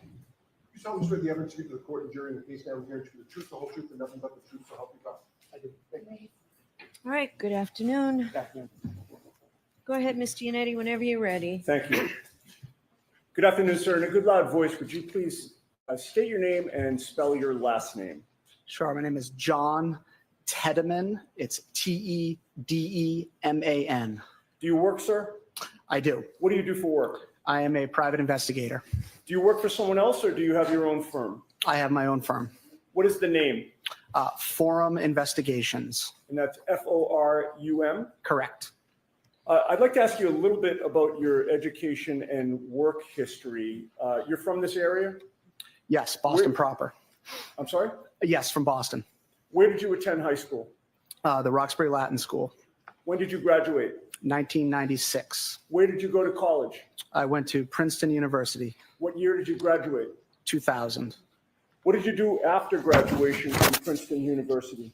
I became a federal agent. Where?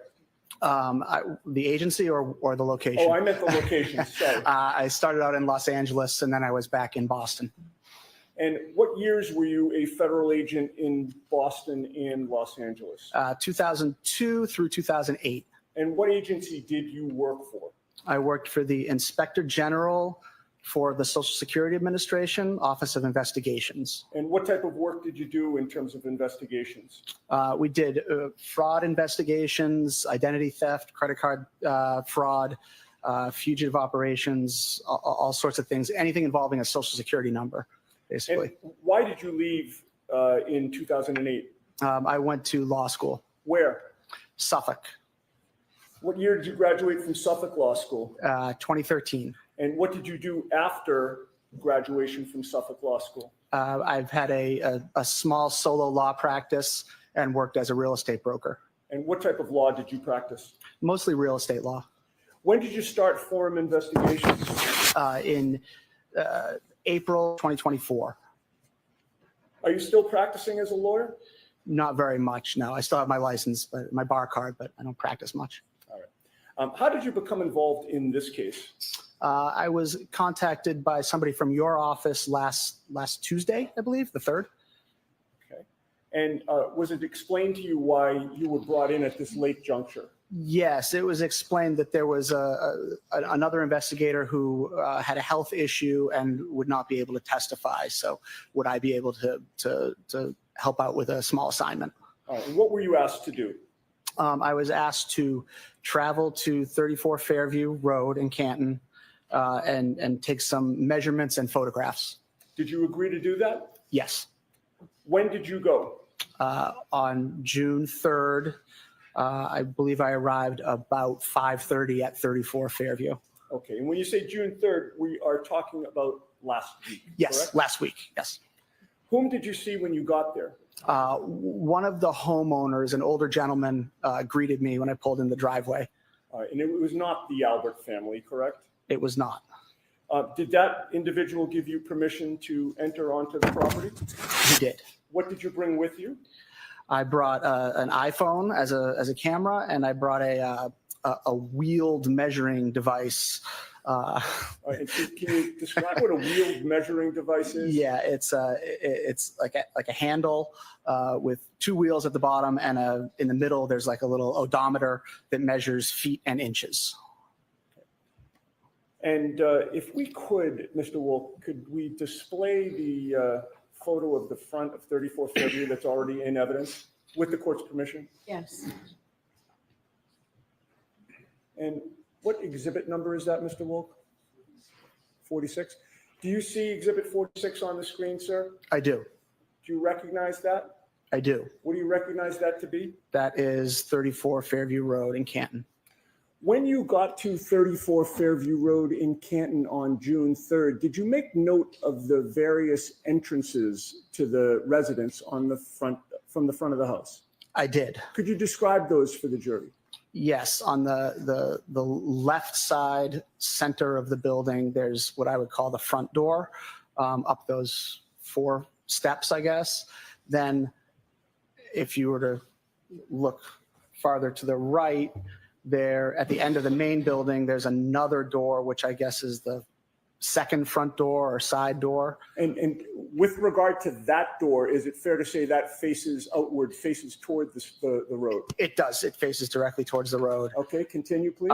And then past that to the right, there are the windows. And then if you can see the little red line, that is a side door that goes into the garage. Yes, right there. It's been highlighted there? Yes. Okay. And then there are obviously the 2 garage doors. Then the 2 garage car doors, yes. 4 cars to enter. Okay. Yes.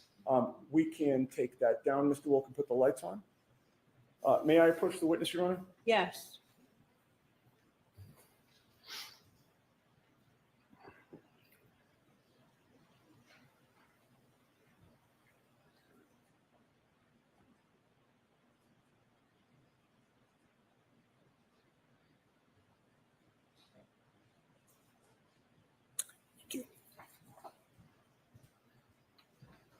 So I've placed a photograph in front of you.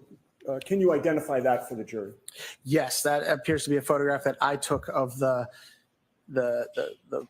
side front door, the secondary front door, the garage door, and the 2 car doors to the garage. Okay, particularly with regard to the side pedestrian entrance into the garage, the red door that you identified in the previous exhibit. Does that photograph fairly and accurately represent the layout of the house in terms of the outside and the entrances that you've previously testified to? Yes, it does. I would offer that, Your Honor. All right, can I see those, please, sir?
Okay, Mr. Wolf, whenever you're ready, if you can display that portion.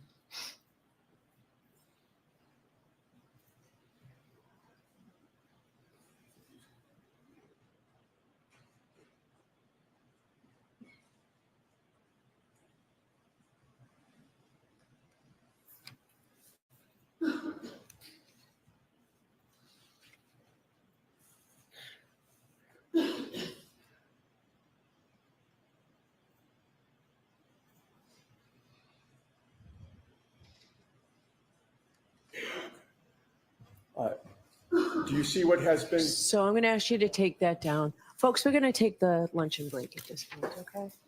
Hey, please rise for the jury. Rise right this way, please.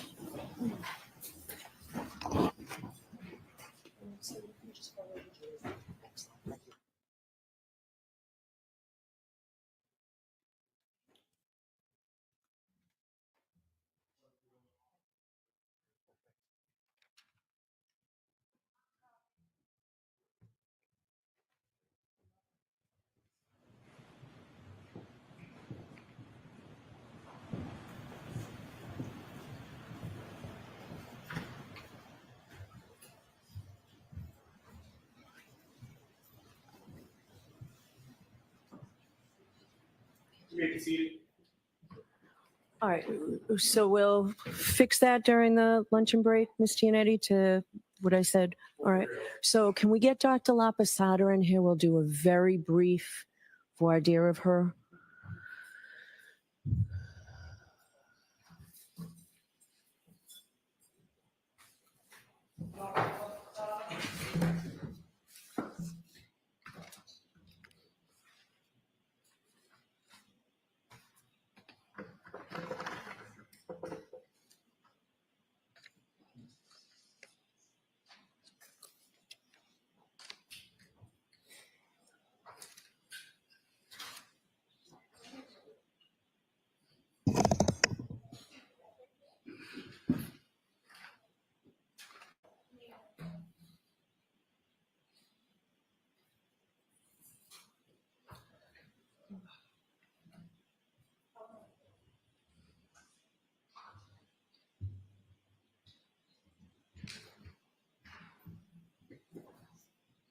Now you're gonna step up, face the clerk, and raise your right hand. Repeat. Do you solemnly swear the evidence you have before the case now hears the truth, the whole truth, and nothing but the truth, so help you I do. All right, good afternoon, doctor. Good afternoon, Your Honor. We're going to do a brief voir dire, okay? No problem. Thank you. All right, Mr. Jackson, foundation on just those 2 points, please. Sure.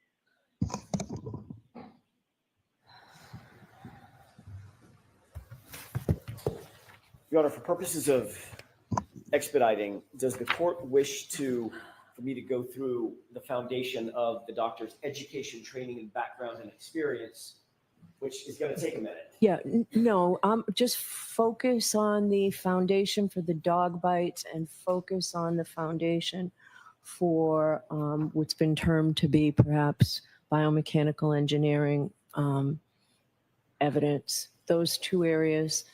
And if there is support or methodology in Dr. Lapasada's resume to point to exactly where that is. Okay?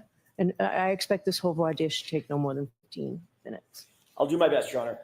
Doctor, could you please state your name for the record? Spell your last name into the record, please. Yes, Dr. Elizabeth Lapasada, that's spelled L-A-P-O-S-A-T-A. Dr. Lapasada, what do you do for a living? I'm a medical doctor subspecializing in forensic pathology. Dr. Lapasada, I'm going to move very, very quickly past the bulk of your training and experience over decades. I'm going to ask you a couple of quick questions. Where did you get your medical degree? University of Maryland School of Medicine. And do you have any subordinate degrees to your medical degree? Yes, I have board certifications in anatomic and forensic pathology. How long have you had those board certifications? Like 35, 40 years. Have you ever worked as a medical examiner in any capacity? Yes, I have. Have you ever worked as a chief medical examiner for any agency or governmental agency or state? Yes, I have. Describe that for the court, please. I was a chief medical examiner for the state of Rhode Island for 12 years. How many autopsies would you say in general that you have conducted yourself? Over 3,000. How many autopsies in your experience as a supervisor in one capacity or another would you say you've supervised over your tenure? Over 7,000. Of those 7,000 that you have supervised, have any of those dealt with motor vehicle incidents? Many. Have any of those dealt with motor vehicle and pedestrian incidents? Many. Give me an idea, if you have a number in mind, how many motor vehicle pedestrian autopsies you have been involved with, either directly or from a supervisory standpoint. Hundreds, over 500 at least. Do you have a significant background and training in the cause and manner of death? Yes, I do. Is that the main goal or the main job or duty performed by a medical examiner? Yes, it is. Is it also significant in terms of supervising other subordinate medical examiners who may work under your charge? Yes, you have to make sure they're doing it right. Is there a methodology that you have employed and that is standard in the industry to employ, including differential diagnoses and inferential thinking in terms of coming to conclusions related to manner and cause of death? Yes. Can you explain that for the court in brief, please? I know you probably have a very lengthy explanation. Okay. Do it as briefly as you can, with being as succinct as you can. Okay. Certainly, to determine cause of manner and death, we look at scene investigation, autopsy findings, police and witness statements, and medical history. And using that information, we come up with a differential diagnosis or a list of things that might have happened to that person to cause them to die. And from that list, then we see where all the science and all the data, which one it supports. So we've looked at several different things. I always told my staff, I said, how can we be wrong? What else could this be? So you have to make what in medicine is called a differential diagnosis and then see what the facts support. Did you employ a differential diagnosis in this case? Yes, I did. Do you have to be at the scene in order to understand or analyze information that you get in a police report or photographs or things of that nature? No, then we use the police investigation and scene investigation, crime lab reports, photographs taken by the crime lab, by the police at the scene. Have you qualified as a expert forensic and anatomical pathologist in other courts in Massachusetts and other states? Yes, I have. Approximately how many times would you say you've qualified? Hundreds. I want to talk for a specific for a second about a specific area of interest for the court. Were you provided information and photographs of John O'Keefe's arm and his arm injuries included with the rest of the autopsy information that you received? Yes. Were you asked to make a determination about the nature of the wounds specific to his right arm? I know that there's other injuries to Mr. O'Keefe, but I'd like to relegate your attention to the right arm. Yes, absolutely. That's what the forensic pathologist does. Without telling me what your opinion was, were you able to come to an opinion or conclusion about the source of those injuries? Yes, I was. What methodology did you employ to come to that opinion or conclusion, or those opinions and conclusions? My experience and knowledge and training, along with the appearance of the wounds on the right arm, which fit a pattern, and then knowing that it fits a pattern, then I can try to look for, okay, what is the item that caused this pattern? And that would be part of the differential diagnosis that I've used for many, many years in making diagnoses and determinations. Have you ever been trained in pattern recognition? Yes. In what capacity? Oh, as a forensic pathologist and medical examiner, a large amount of our work has to do with recognizing pattern injuries, because that's so important, because it gives us an idea of what might have caused that injury. And then that's clearly of a lot of importance to the police and the investigators as they're trying then to say, well, what could have caused that injury? And so the forensic pathologist could say, well, I think it was X or Y. Then they can carry out their investigation armed with that information as to what might have caused the injury on the body. Is there such a thing in the world of pathologists as medical literature or academic literature that deals with pattern recognition? Yes. Are you familiar with some or most of those publications? Absolutely. Have you ever yourself taught classes on pattern recognition? Yes. At what level? High school, graduate school, At medical the school? medical school level. How often have you taught courses on pattern recognition? Oh, at least a handful. When was the last time you taught a course in pattern recognition? Let's see, last month. Do any of the courses that you've either taken, well, let's take them one at a time. Have any of the courses that you've ever taken dealt with wound pattern recognition as it relates to animal wounds? Courses that I've taken? That you have taken? It's part of our basic training and understanding of a forensic pathologist. The board exams we take test for that. Those injuries are described in our basic forensic pathology and medicine textbooks. They appear continually in our medical and scientific journals. Is that an important skill set to develop, wound pattern recognition as it pertains to animals as a forensic pathologist? Absolutely. Do any of those academic courses that you've either taken or reference works that you just referred to, do any of those deal with dog bites and claw marks specifically? Oh, yes, they do. In the course or courses that you have taught related to wound pattern recognition, have you ever taught on the subject of dog bite wounds and the recognition of dog bite wounds? Yes, I have. When was the last time you did that? Let's see, it would be in the course in the medical school, would have been several years ago.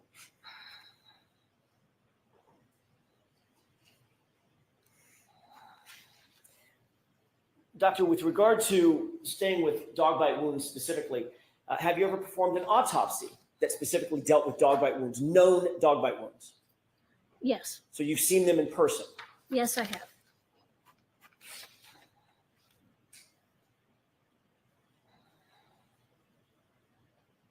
Have you ever been qualified in any court in the land, state or federal court, on the issue of wound pattern recognition as it pertains to dog bites? Yes. When was that?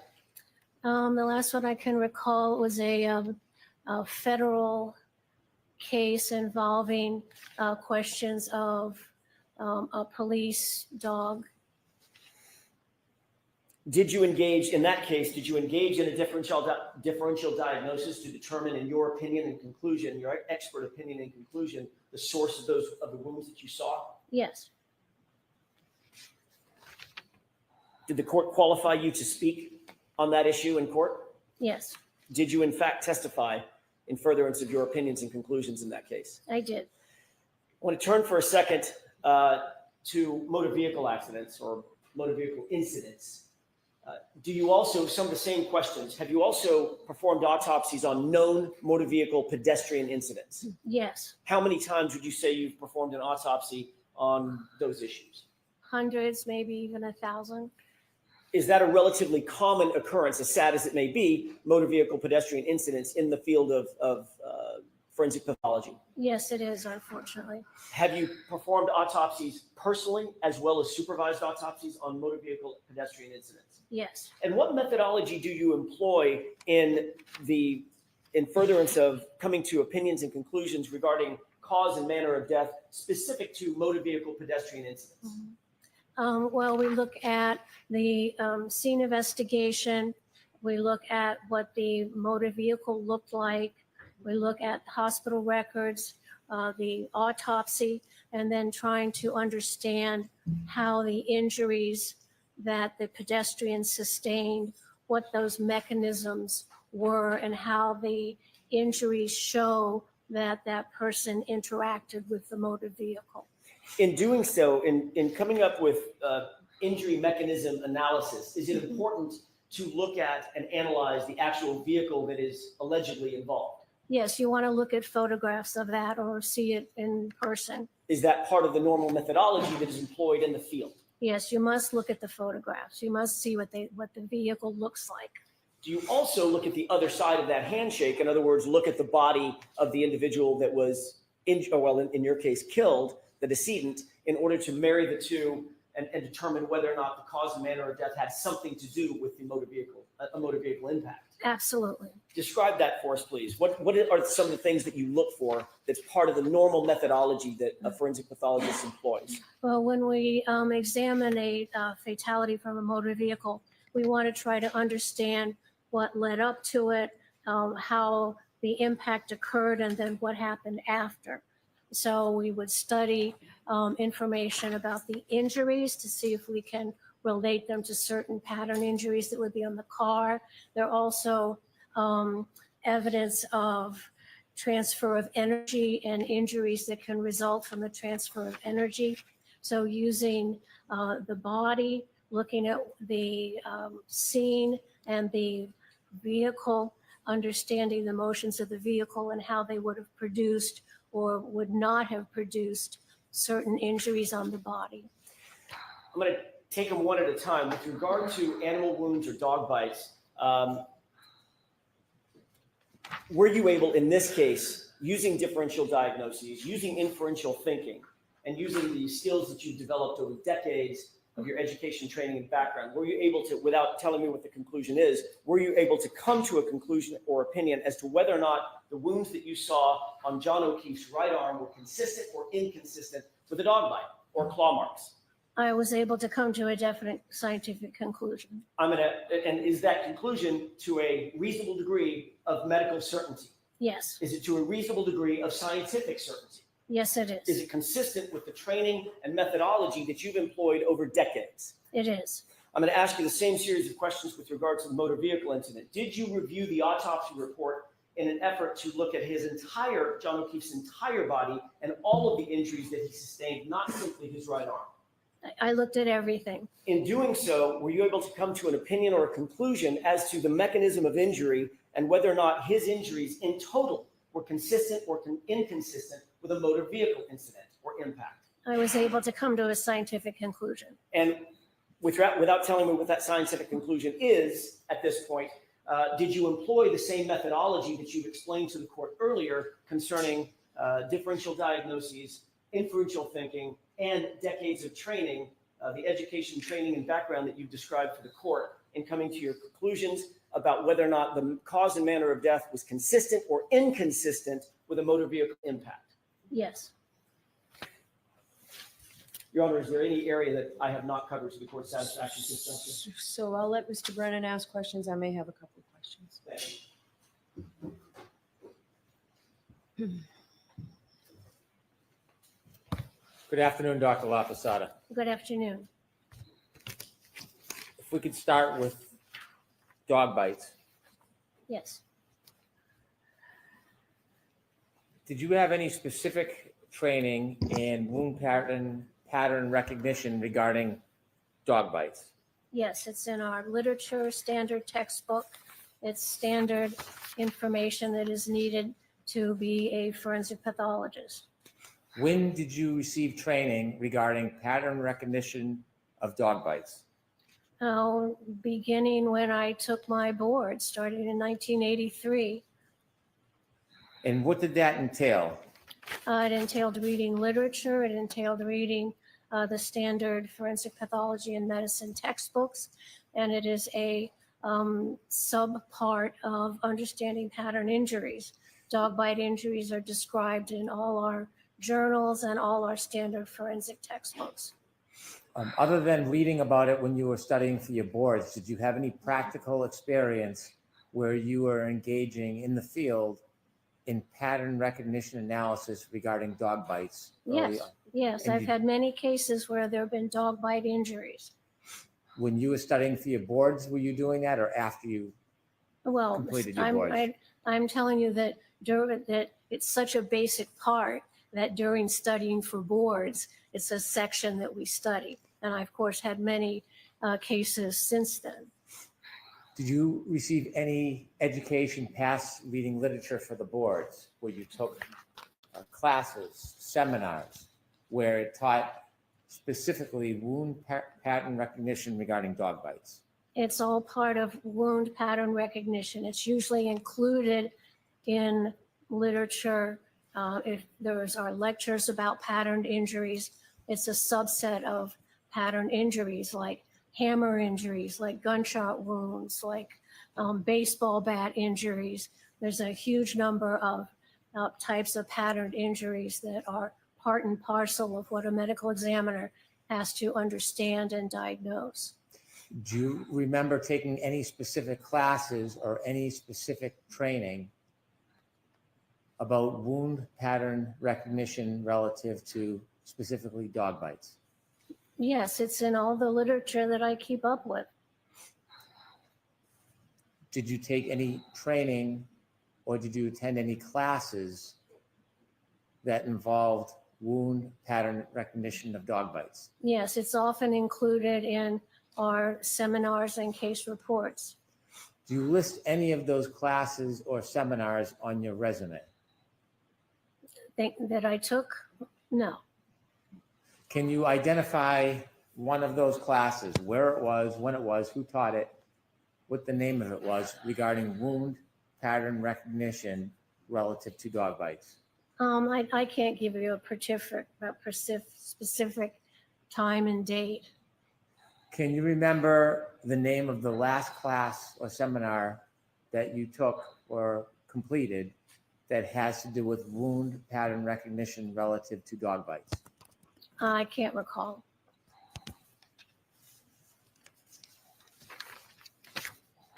Is there anything in your report that identifies any of your specific education or training on wound pattern recognition as it relates to dog bites? It's in my CV. It's basic knowledge that a forensic pathologist has to have. I will ask you about the CV, but Dr. La Posada, I just wanted to ask you about your report first. Is there anything in your report that points to any specific training In the report that I wrote on in your this report case? relative to wound pattern recognition as to dog bites? Is there anything in your report that identifies that for us? In my report, I put together the case of what happened to Mr. O'Keefe. Okay. As far as your experience, though, do you ever make any note in your report about your specific experience and training about wound pattern recognition for dog bites in your report? No, it's not appropriate.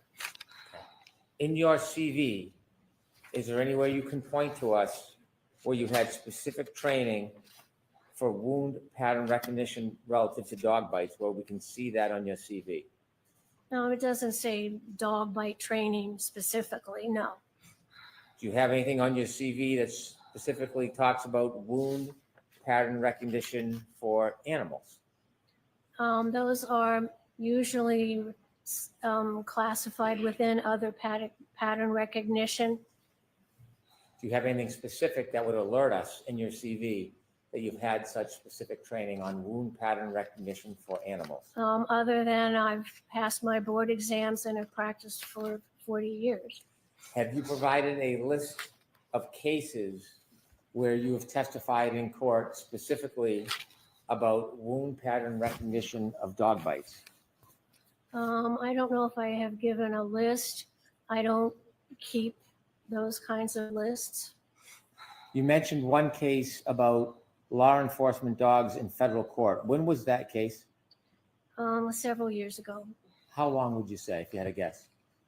How long was it ago? Yes, please. A couple years, around COVID time. Did you testify in that case about law enforcement police dogs? I testified about an individual who had injuries, and there was a question as to whether Canine Caper, who was the dog's name, inflicted any injuries on this person. And this was in Boston federal court? Springfield, yeah, Boston, right. Is there a difference between law enforcement dog bites and domestic dog bites? They have the same kind of dog jaw. So you would say They're taught differently, obviously. would the wound pattern recognition be the same or different if you were looking at it from a law enforcement dog perspective or a domestic dog perspective? The dog would be the same. Do you have any other cases that you've testified about wound pattern recognition relative to dog bites? I've testified in hundreds of cases. I can't say that I remember any particular ones. Would you be able to identify any of those for us today? No, too many.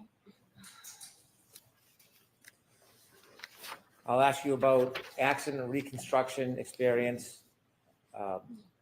And I mean this respectful. You don't have a biomechanical or a biomedical engineering type background, do you? No, I'm not a mechanical engineer. You're not certified by ACDAR or any of those type of organizations, are you, doctor? No, I relate the injuries on the body to the motor vehicle. Have you ever been to a car collision scene and investigated a car collision scene firsthand? Yes. And when you've done that, do you have a chance to look at all of the physical materials, the properties?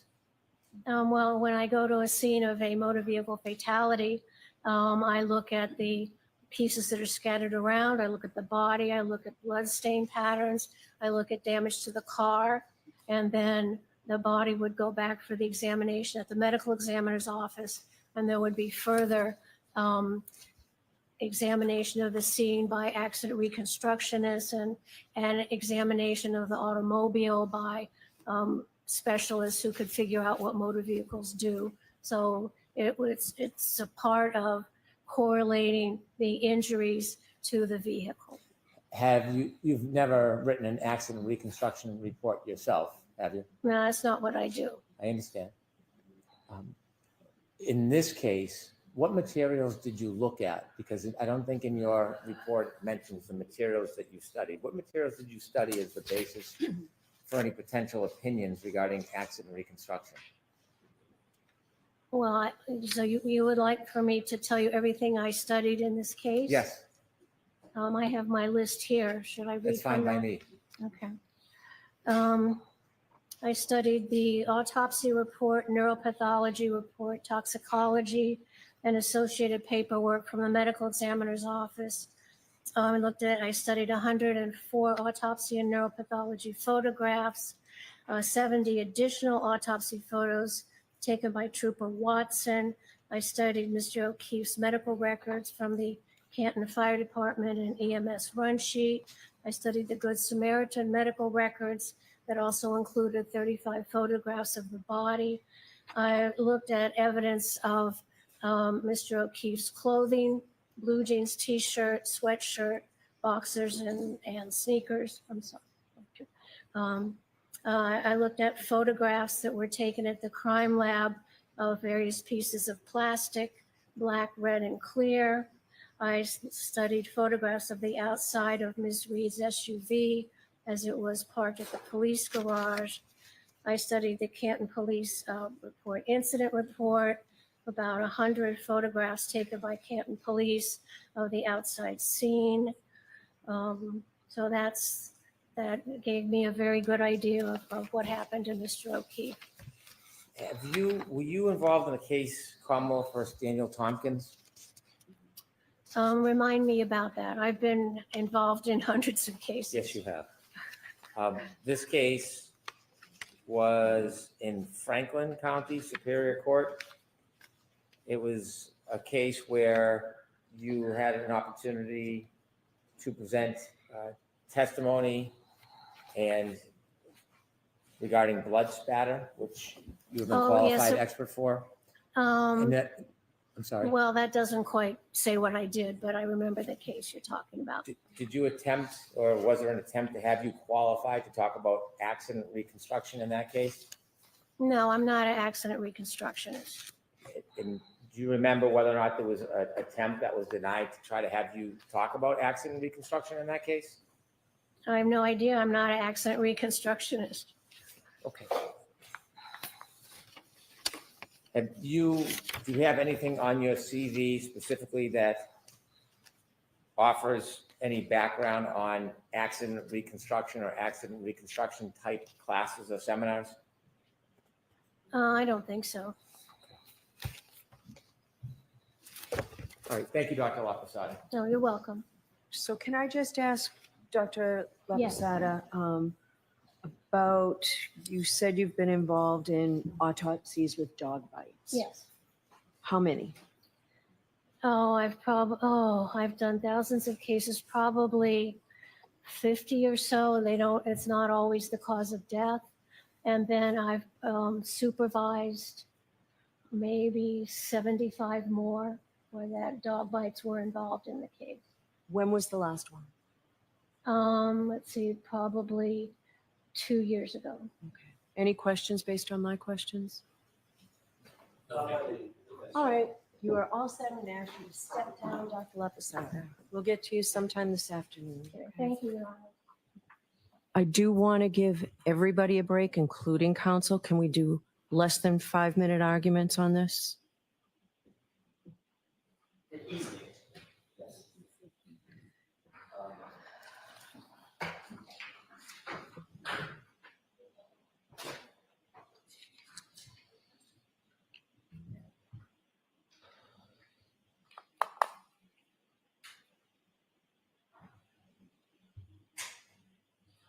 John, I'll make this very brief. Okay. Dr. Lapasada is eminently qualified to speak to both the issue of wound pattern recognition as it relates to dog bites, specifically, as well as cause and manner of death as it relates to vehicle-pedestrian incidents or impacts. The doctor has an incredibly impressive resume, just a touch of which we reviewed during the course of this voir dire for her qualifications. But with regard to the dog bite specifically, she talked about the differential diagnosis that she undertakes and undertook in this case. She talks about the inferential thinking that she undertook in this case. She talks about how that is the proper methodology in the scientific community and specific to the forensic pathology community in order to come to a determination about wounds and the source of wounds, i.e., was it a dog? Was it another animal? Was it another source? Was it lacerations versus abrasions, things of that nature? She's obviously done, as she indicated, thousands, if not climbing real close to 10,000 autopsies that she's either supervised or that she's conducted herself. She actually has, notably, as per the court's last question, she's actually undertaken personally somewhere close to, I thought it was probably 5 autopsies herself dealing with dog bites. They're not always the cause of death, but sometimes it's attendant to the injuries that led to a different cause of death. but she's undertaken at least 50, or that's what she estimates, 50 of those autopsies herself.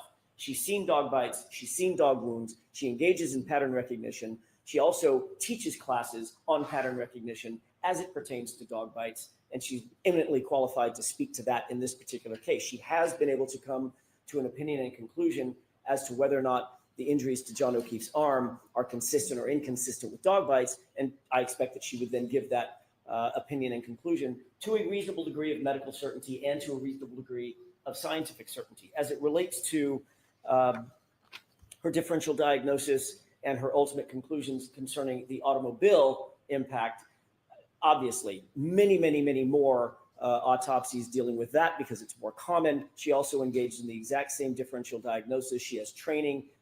The subfield of, or the sub-issue of vehicle-pedestrian impacts is included, subsumed within much of the medical literature that she's been taught on, going all the way back to the 1980s, dealing with her boards, and she's consistently passed her boards. She's consistently kept up with the literature. She's consistently engaged in autopsies herself, so she has firsthand training. She also trains other medical professionals, other doctors, other medical examiners, and she supervises other medical examiners. She's been the chief medical examiner for an entire state. I cannot imagine somebody more eminently qualified to talk about the two subjects that she's been called to talk. Well, she's called to talk about several other subjects, but these two subjects that's before the bench right now, than somebody with Dr. LaPosada's qualifications. I will submit on the voir dire that we just completed. All Your right, Honor. thank you.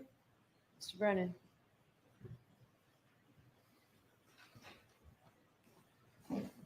I do not think that Dr. LaPosada has articulated the experience the way it's been summarized. She could not provide any specific training other than her boards and her references to literature. She could not articulate one single class or seminar that she took that pertained to differential diagnosis of dog bite injuries. She has no specific memory of having any type of experience in differential diagnosis as far as being in a training seminar or advanced education. She has the experience of a medical examiner who has seen what she believes to be dog bites in the past. She has no publications or references that she has studied the issue of differential diagnosis or pattern wound recognition relative to dog bites.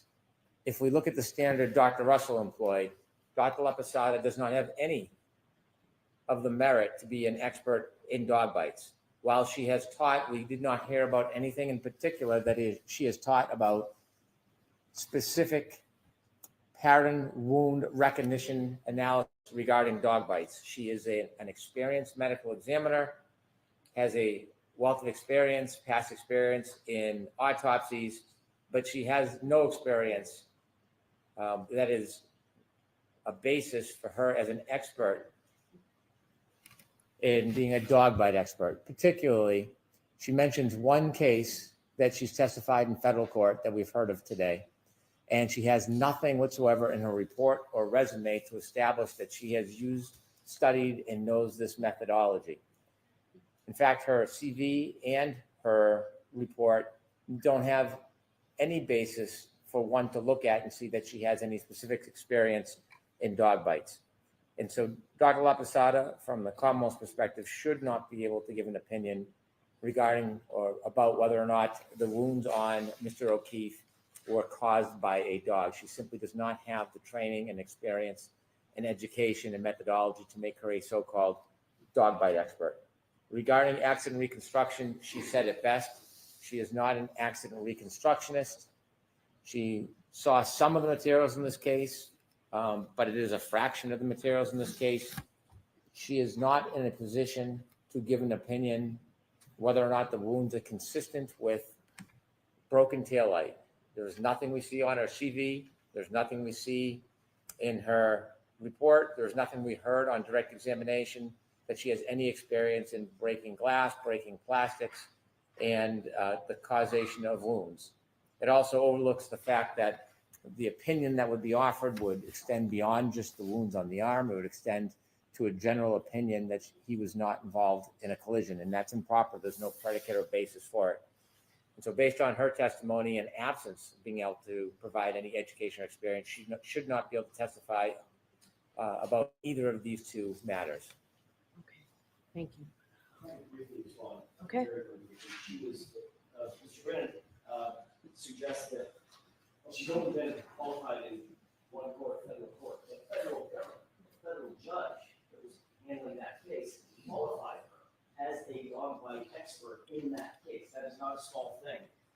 That, as a matter of fact, it's a very big thing for Dr. LaPosada and her credentials. In addition, she indicated, contrary to what Mr. Brennan just suggested, she indicated that she has been training on wound pattern recognition as it pertains to dog bites for her entire career, not just when she was studying for her boards, since she's been studying for her boards. And it's been constant and consistent throughout her entire career. She's made these differential diagnoses. She's seen the autopsies. She's seen the wounds during autopsies firsthand, probably 50 or more. She's supervised another 75 or more autopsies dealing with known dog bite wounds. She has the credentials. The court will recall that, for instance, Dr. Isaac Wolf was called to testify by the Commonwealth. He had absolutely nothing, no credentials whatsoever to talk about wound pattern recognitions. He was a neurosurgeon, and yet he was allowed, over Mr. Alessi's objection, to talk about and to discuss his opinions and conclusions as to the wound pattern on the back of John O'Keefe's head. Certainly, Dr. LaPosada brings much, much, much more to the table than Dr. Isaac Wolf. I'm not comparing them. They're apples and oranges. Dr. LaPosada is she doesn't have to be a sole dog bite expert to be expert in dog bites. She doesn't have to be Dr. Russell. She just has to have that level of knowledge, that level of skill, that level of expertise that's beyond that of the average layperson in order to opine as an expert on a particular issue. She certainly brings that to the table as it pertains to dog bites. And I think her skill and her education, training, and background certainly speaks to the fact that she has that in spades with regard to motor vehicle pedestrian incidents. All right. Thank you. All right. I'll get your ruling as soon as I can. So we're going to stop back up at 2:20, and I expect to go straight through the rest of the afternoon. All rise for the court, please.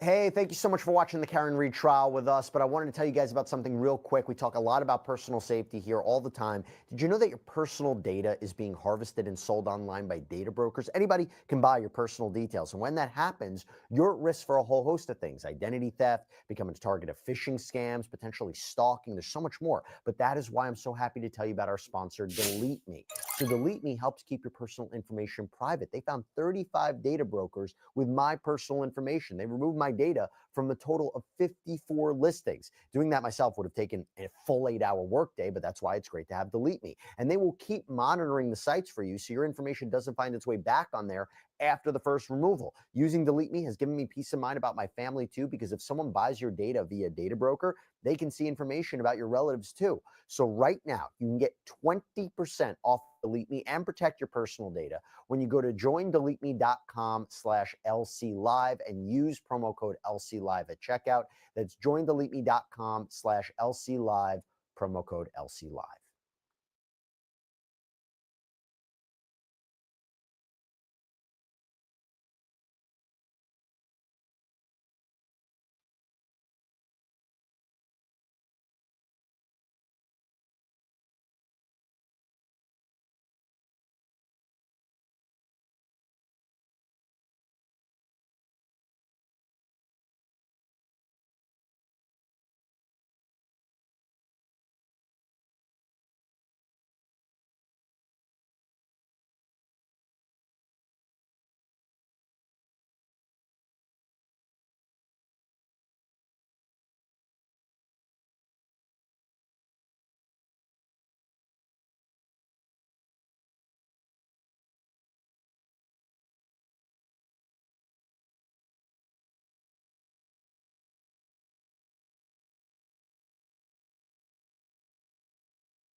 Hey, thank you so much for watching the Karen Reed trial with us, but I wanted to tell you guys about something real quick. We talk a lot about personal safety here all the time. Did you know that your personal data is being harvested and sold online by data brokers? Anybody can buy your personal details, and when that happens, you're at risk for a whole host of things: identity theft, becoming a target of phishing scams, potentially stalking. There's so much more, but that is why I'm so happy to tell you about our sponsor, Delete Me. So Delete Me helps keep your personal information private. They found 35 data brokers with my personal information. They removed my data from a total of 54 listings. Doing that myself would have taken a full 8-hour workday, but that's why it's great to have Delete Me. And they will keep monitoring the sites for you so your information doesn't find its way back on there after the first removal. Using Delete Me has given me peace of mind about my family too, because if someone buys your data via data broker, they can see information about your relatives too. So right now, you can get 20% off of Delete Me and protect your personal data when you go to joindeleteme.com/LCLive and use promo code LCLive at checkout. That's joindeleteme.com/LCLive, promo code LCLive.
back to session. You may be seated.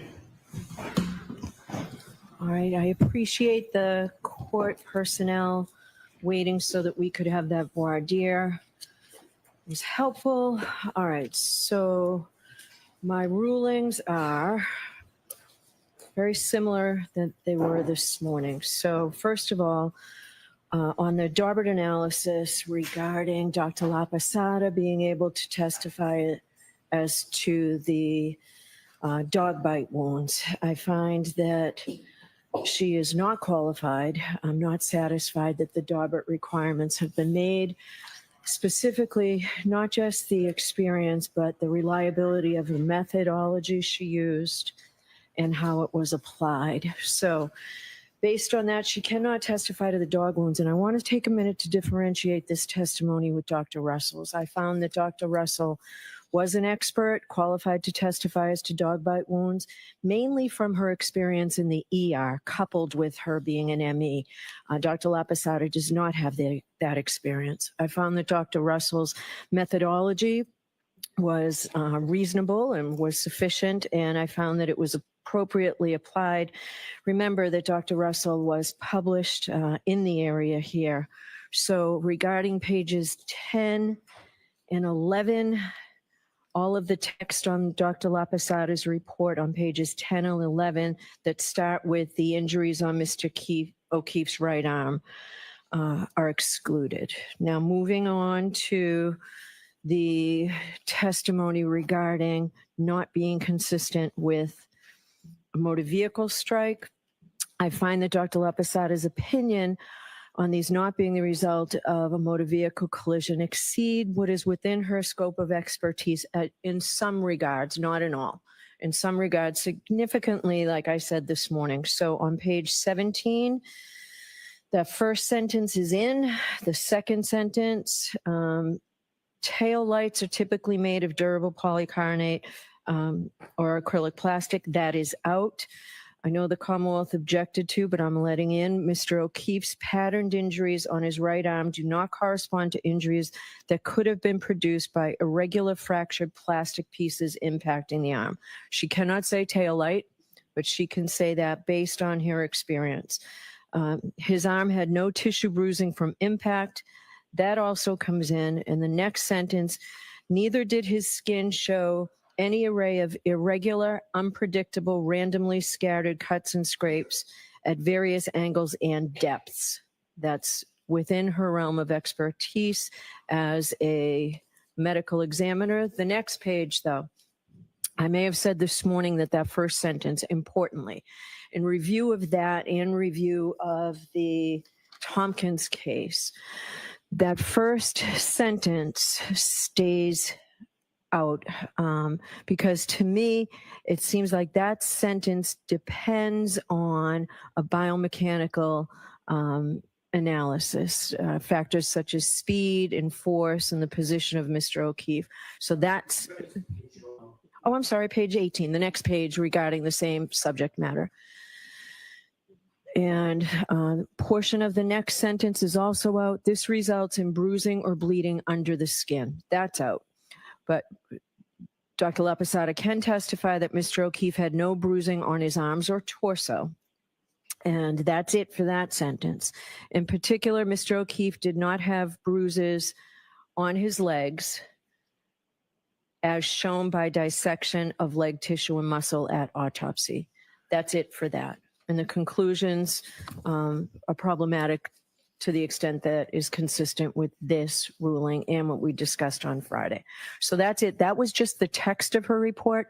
I have not begun to go through all of there's no PowerPoint with this, Mr. Jackson, right? There is no PowerPoint. All right. Do you intend on displaying any of these photographs? I'm sorry. Do you intend on displaying any of the photographs that are in her report? Yes. I have to go through it now. All right, so you likely not get to that today. We've done important work, but we've wasted an awful lot of the jurors' time today. So I want to bring them in. And right, we're going to do that now. So that'll give you an opportunity to pull your thoughts together. Right, and I expect what I will do is my attention. I will go through a presentation. That will take me a good amount of time. I will to go through the part of her initial analysis that will not include any of the photos, but I may need overnight to actually go through before she links. It's very specific, and I want to be as Okay, so to that as possible. let me know what you intend to put in.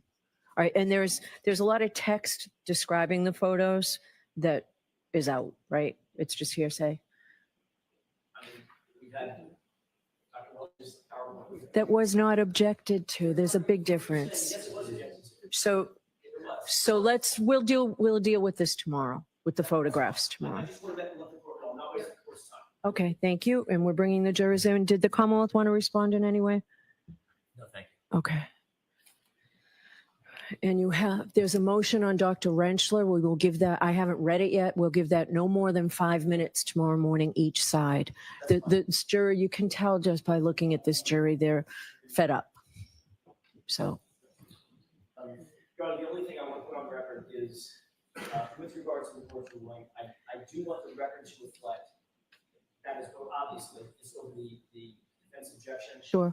And I just want to make for the record a quick comment.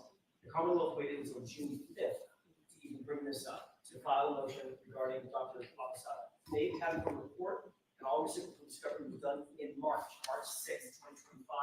That's document number 485. Yeah. And the Commonwealth was ordered to file whatever motions they wanted to, whatever motions in limine they thought were appropriate by March 7th.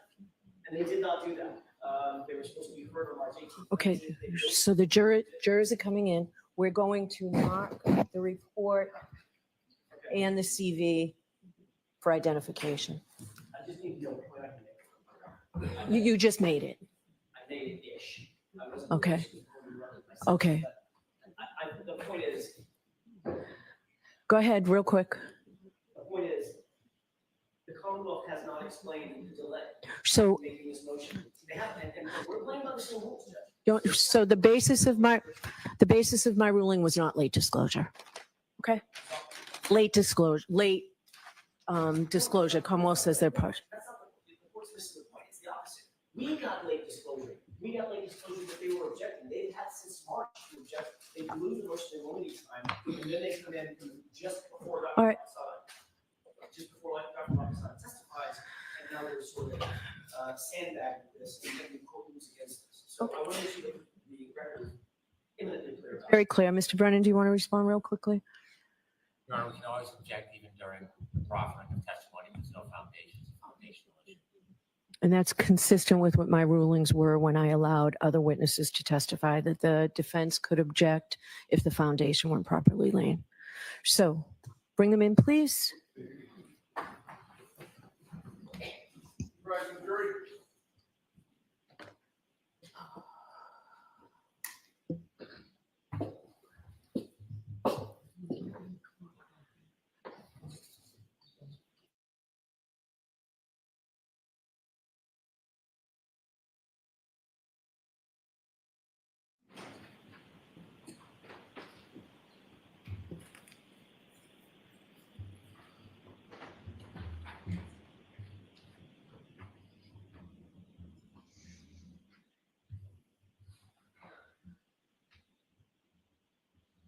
Court is in session. Please be seated.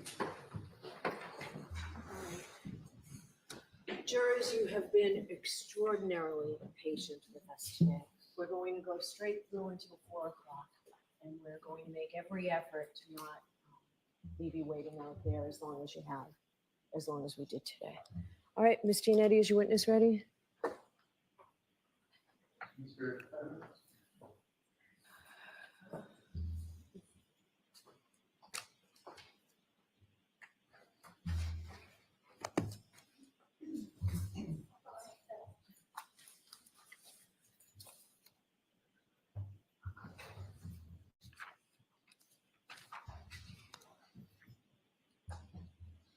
All right, Mr. Tedman, whenever you're ready, sir. Thank you. Thank you, Your Honor. Sir, before the lunch break, you had identified 3 entrances to the front of 34 Fairview, leaving aside the 2 garage car doors. Do you recall that? Yes. May I have that last exhibit displayed, please? not that one, the one that we discussed right before. There it is. Maybe zoom in on that a little. Okay. What do you see on the screen at this point, sir? I see the two rightmost entrances to the house, excluding the main front door. Okay, which would be obviously to the left To the of this left. photo, particularly with regard to the third entrance, the one in red. Could you describe that? Yes, so it's if you're facing the house from the street, you're looking towards the west. So that door goes directly into the garage facing north. Okay, so basically from the street, you don't have to enter the house, you can go into the garage directly. That is directly into the garage, yes. All right, and as we're looking at the house from this point, are we looking at it from the vantage point of Fairview Road? Yes, And that is a westerly direction toward the house, sir? correct. In the course of doing your further work that you were asked to do in this case, did you peer inside the garage? Yes, I did. Did you see concrete steps and a ridge there and a hard concrete floor? Yes. Sustain. Jurors disregard that answer. You mentioned that you were asked to do some measurements. Can you describe what you were asked to do for the jury? Yes, I was asked to measure from basically the mailbox area of the driveway to the various entrances to the house. Did you take those measurements? I did. Okay, if I'd like to take them one at a time. First, did you measure from the end of the driveway next to the mailbox all the way to the main front door, which is not depicted on this photo? Yes, I did. How did you measure it? I used my wheeled measuring device. And I walked directly across the lawn to the front door, well, to the bottom of the front steps, and then used it to go up the front steps straight to the door. And what was the measurement, if you recall, from the mailbox area near the end of the driveway to the main front door on the left?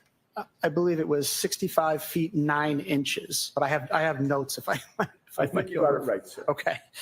Next, did you measure from that same location near the street, the end of the driveway next to the mailbox, to the second front door, which is actually depicted in the exhibit that's on the screen? I did. And how did you measure that? I walked along the edge of the driveway on the asphalt right next to the grass towards the house from the mailbox and the edge of the street towards the house. I took a left onto the brick walkway, proceeded along that walkway, then took a right to the walkway that you can see right there, heading directly to the door, and went up onto the little decking area, and then those 2 steps directly to the doorstep. Okay, so you walked essentially almost the whole length of the driveway Yes, before you took the left to get to where the steps start going to that second front door, yes, and then went up to the door itself. yes. Do you recall from your memory what the measurement was? I believe it was 70 feet 1 inch. And finally, did you measure from that same end of the driveway near the street next to the mailbox to the red side door, which is the pedestrian entrance into the garage directly? I did. How did you measure that? I did the same thing, walking directly from where the mailbox and the driveway intersect, basically, all the way up the driveway, took the same left onto the red brick pathway, took a right to go towards the front door, went up the 1 step that you can see, and then instead of going up the next 2 steps, I took a right directly towards the garage entry door. So essentially the same path of travel, it's just you didn't go straight into the second front door. You took a right to go into the pedestrian entrance to the garage. Correct. And what was the measurement that you discovered having done that? I believe it was 78 feet 3 inches.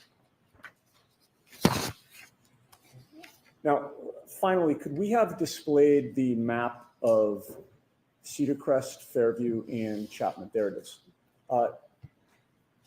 Sir, are you able to see the street names from where you are? And if Yes. not, could we have the top street magnified so that the witness can see it? Okay, you see that? I do. What do you see that to be? Cedar Crest Road. Okay, if we could have the connecting street where the, that's it. Fairview Road. All right, and finally, the one down the bottom. Chapman Street. Okay, if we can get the whole map back up. Having seen those three street names, does that orient you as to what this is a map of? It does. And what is that? This is the surrounding area of 34 Fairview Road, the neighborhood, basically. Okay, and it includes the two connecting streets on either end? Correct.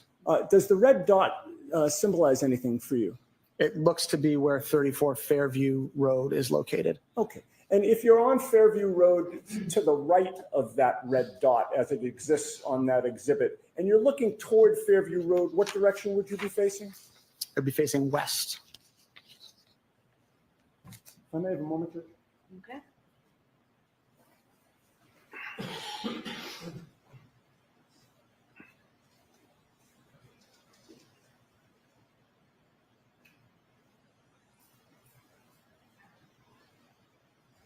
Further questions? Thank you very much, sir. Thank you. Questions? Yes.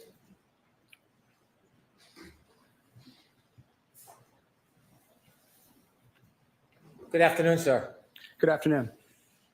You had a wheel to measure, Correct. and so there's like a tape measure, and when you wheel it out, it gives a straight line?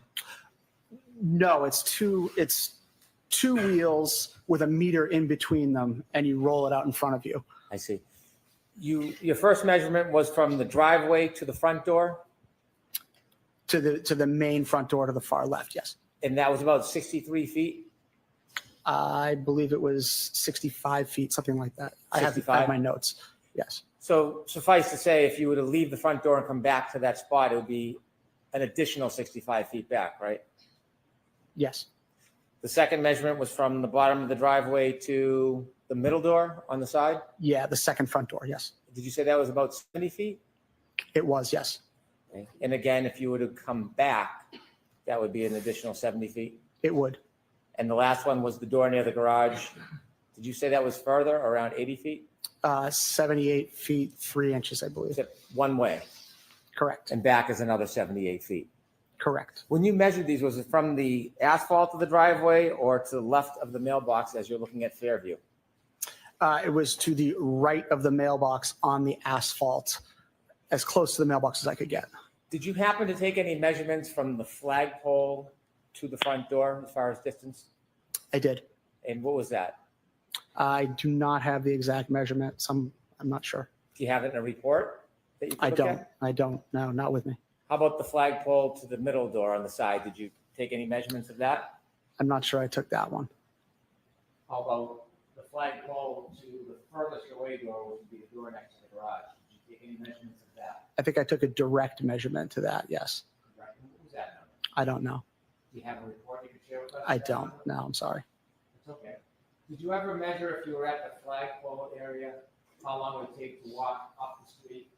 Or how far it would be to walk up the street, up the driveway, to any of those doors? Did you ever measure it that way? I did. And what was the distance you were going to start at the flagpole, walk up the street, up the driveway, down the walkway to the front door? I'm not sure that distance. Not positive the distance. Was it over 80 feet? It was. And if you did the same route up the street, up the driveway, to the middle door, would you agree that would be well over 80 feet as well? Can you repeat the question? How? Sure, if we were to measure from the flagpole, up the street, up the driveway, to the middle door, that would be well over 80 feet. Yes. Same to the door next to the garage. Yes. Thank you for your time. Thank you. All right, nothing further. All right, you are all set, sir. Thank you very much.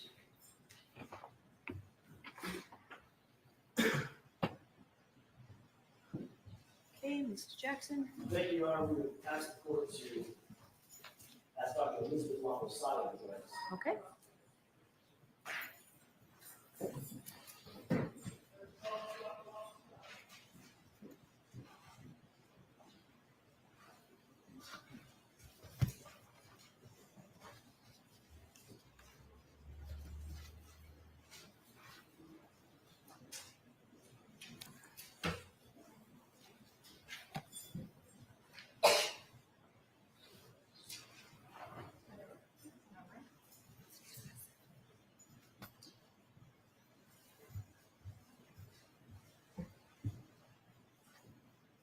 And you're gonna step up, face the clerk, and raise your right hand, please. You solemnly swear the evidence you give to the court and jury in the case now and hearing should be the truth, the whole truth, and nothing but the truth, so help you God. I do. Good afternoon, Doctor. Good afternoon, Your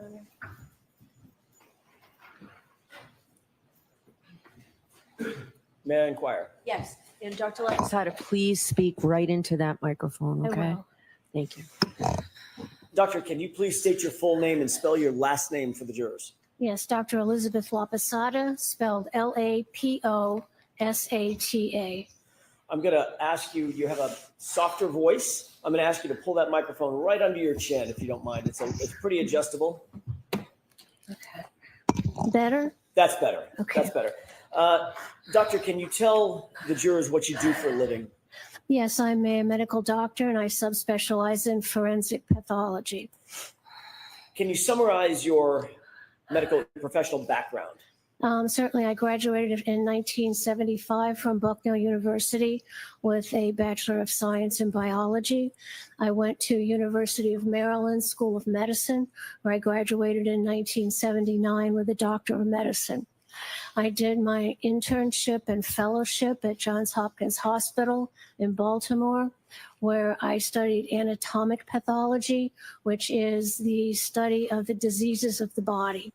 I then did my subspecialty fellowship in St. Louis in forensic pathology, which is understanding causes of death and injuries to the body. Currently, are you a professor? Yes, I am. And tell us where you work. I own my own independent consulting practice, and I'm also an associate professor at Brown University School of Medicine. How long have you taught at Brown University School of Medicine? Since 1993. And how long have you been a clinical associate professor of pathology, either at Brown or before that? Oh, gee, then that would have been since at least in the late 80s. I've been associate professors at the universities and medical schools where I've worked. Doctor, at Brown University, let's take Brown first. What do you teach there? I teach the second year medical students. I teach a lecture in diseases of the heart, cardiomyopathy, and myocarditis. And I've been asked to give some specialized lectures in toxicology and forensic pathology. Are you responsible for training medical students in the field of forensic pathology? When I was a chief medical examiner, yes, we would have medical students, residents come into the office so they could learn about what we do to understand cause and circumstances of death. When you first got your medical license, did you then undertake to get certain board certifications and the like? Yes. Before we get to those board certifications, did you begin a practice in forensic pathology in some way or another? After I finished my medical school and my anatomic fellowships and forensic pathology fellowships, then I was working in medical examiners' offices where I was examining deceased people to understand how they died. When you get a medical license, is that statewide or is it nationwide? Usually you get a state medical license. And do you hold a state medical license? Yes. How many? I have an active medical license in Rhode Island where I have my consulting practice, and I have inactive license in Maryland, Delaware, Missouri, Pennsylvania. And you've been previously, at least before they were inactive, you were licensed in all 5 of those states? Yes. You already told us a little bit about your college. Did you mention Bucknell University? Your Bachelor of Science degree? I think I did, yes. At some point after you graduated from the University of Maryland School of Medicine, did you complete any residencies? Yes, I did my residency at, excuse me, at Johns Hopkins Hospital in Baltimore in anatomic pathology. Forensic pathology is different from anatomic pathology, correct? Yes. Did you also do any kind of residency in forensic pathology? Yes, I did a fellowship in forensic pathology. And what is the difference between, if you can sort of take us through that little by little, what is the difference between forensic pathology and anatomic pathology? Anatomic pathology is sort of hospital-based pathology where we understand diseases of patients who are in the hospital and try to make clinical pathologic correlations to see if their diagnoses were correct, if the laboratory tests actually showed what we find at postmortem. And then forensic pathology deals more with understanding why the body stops functioning at a particular time. So that would be cause of death. And that can be sudden unexpected death or death due to violence. And in forensic pathology, is that often associated with testimony in court cases that may deal with either on the civil side or the criminal side, coming in and testifying about things like cause of death and manner of death? Yes. What types of cases did you work on during your forensic pathology residency? Oh, sudden unexpected natural death, gunshot wounds, knife wounds, sudden infant deaths, blunt force trauma, skeletonized remains, decomposed bodies, strangulation, the whole gamut of ways people can die unnaturally. And what type, to contrast that, what types of cases did you work on during your anatomic pathology residency? There you're mainly dealing with natural diseases and understanding heart disease or how somebody gets pneumonia, or looking at the brain to understand if a stroke was present. And that's especially important then to the doctors who are treating those patients, that they can see if the diagnostic tests were appropriate or if their treatments worked.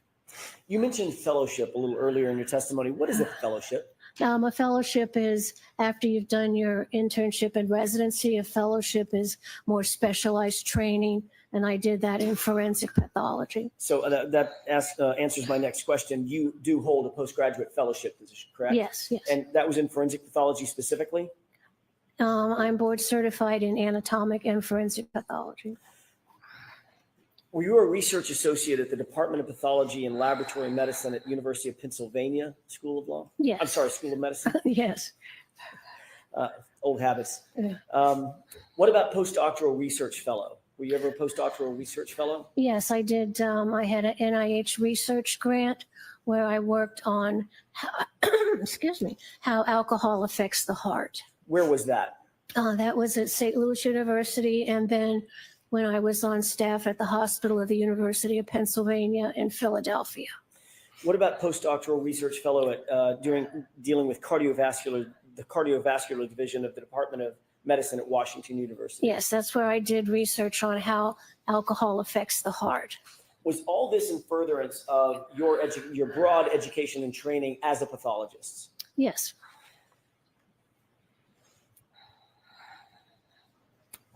I think you indicated that you have served as a chief medical examiner in answering one of the previous questions. Can you tell me a little bit about that? Yes, I was appointed chief medical examiner for the state of Rhode Island in 1993, where I was responsible for all unexpected, unnatural deaths or deaths that involve violence in the state of Rhode Island. So I had to supervise the office, made sure I have adequate staff, made sure my forensic pathology staff were doing a good job, made sure I had an adequate scene investigative staff. So running the whole office. Is that the highest appointment in the OCME's office? Yes, it is. In that position, did you oversee every single medical examiner in the state of Rhode Island? Yes. Did you also hold a position as a co-chair of Child Fatality Review Committee in the state of Rhode Island? Yes, as part of being chief medical examiner. Tell us a little bit about that. What was that appointment?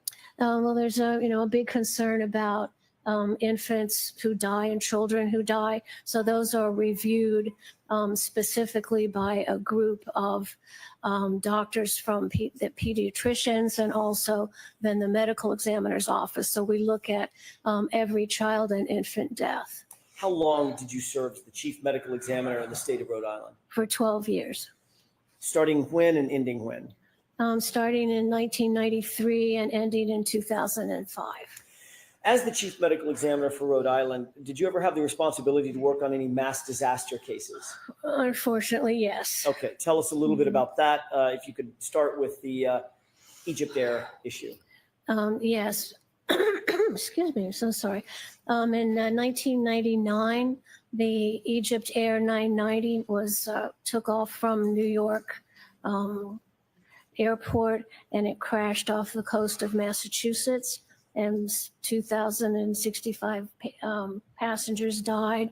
And because of the force of the airplane going into the water, all the bodies were fragmented. So they were brought, all the fragments were brought to my medical examiner's office. They actually vacuumed the ocean floor, and we had 2,600 some fragmented remains from that airplane crash. And that involved working with FBI, TSA to identify those individuals and understand exactly why they died. What was your role and the role of your staff that you supervised in dealing with those other government agencies, the FBI, the NTSA, other entities, in terms of the fatalities that you did review as a medical examiner, the chief medical examiner of Rhode Island? Well, I dealt with families from around the globe who had relatives on that flight. And then the FBI was looking into what may have caused the crash. The Egyptian government, who owned the airplane, was also there and interested in understanding what happened. And we were also, tasked with identifying everybody who was on the plane and to see if that matched the passenger manifest list. So were there people on the plane who shouldn't have been on the plane? So that sort of thing. In terms of matching that manifest, were you the head of the department for the medical examiner's office that was responsible for trying to figure out who was on the plane and match those remains with the individuals that were on the manifest? Yes, we made the positive forensic identifications and returned the fragmented human remains to their families. Doctor, did you also deal with the tragic Station nightclub fire? Yes. In what capacity did you deal with that?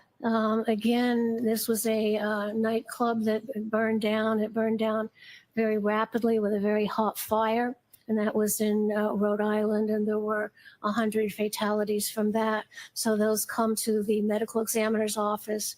I had my investigator at the scene throughout that time of recovering the bodies, and I was charged with determining the identity and the cause of death.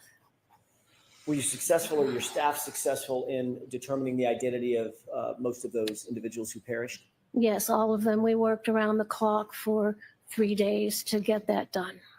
And you were the head of that task force.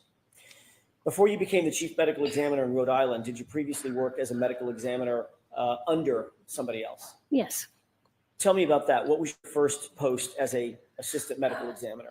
My first post was after I did my fellowship training in St. Louis, Missouri. I was an assistant medical examiner for the city of St. Louis. Were you ever an assistant medical examiner in Philadelphia? Yes. So after St. Louis, I moved to Philadelphia, where I was on staff at the hospital of the University of Pennsylvania, and I ran the autopsy service there at the hospital. And I was also an assistant medical examiner for the city of Philadelphia. After that, I was an assistant medical examiner for the state of Delaware. And then I came to Rhode Island as I was chosen to be chief. Dr. La Posada, can we put dates on that? Assistant medical examiner in St. Louis, from when to when? Do you remember? Oh my, let's see. May I look at my CV? Sure, with the court's permission. Yes. Okay.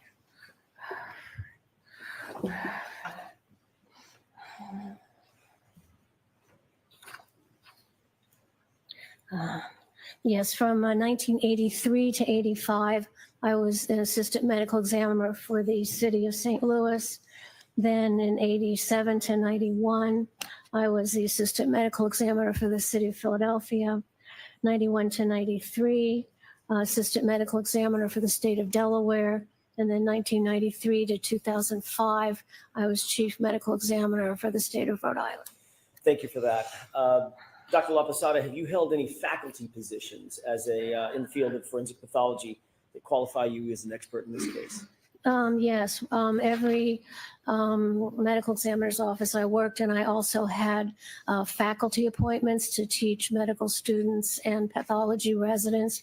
So I had faculty appointments at Washington University School of Medicine in St. Louis, at the Hospital University of Pennsylvania, in Philadelphia, and in Rhode Island. Let's talk about those one at a time. Describe your teaching responsibilities at Brown Medical School, if you wouldn't mind. And that, by the way, that's from 1994 to present, correct? 93 to, well, as a medical examiner, it was 1993 to 2005. And there I would teach the medical students. We had rotations through the medical examiner's office, and also the pathology residents would rotate through the medical examiner's office, where I would teach them how to do a medical legal autopsy, how to understand the cause and manner of death, especially non-natural and traumatic deaths. With regard to your teaching responsibilities specifically, are you still teaching? I'm teaching in the cardiovascular section now, but since I'm not chief of the medical examiner's office, I obviously don't have students rotating through there anymore.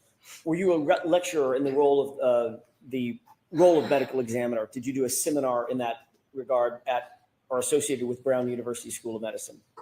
Yes.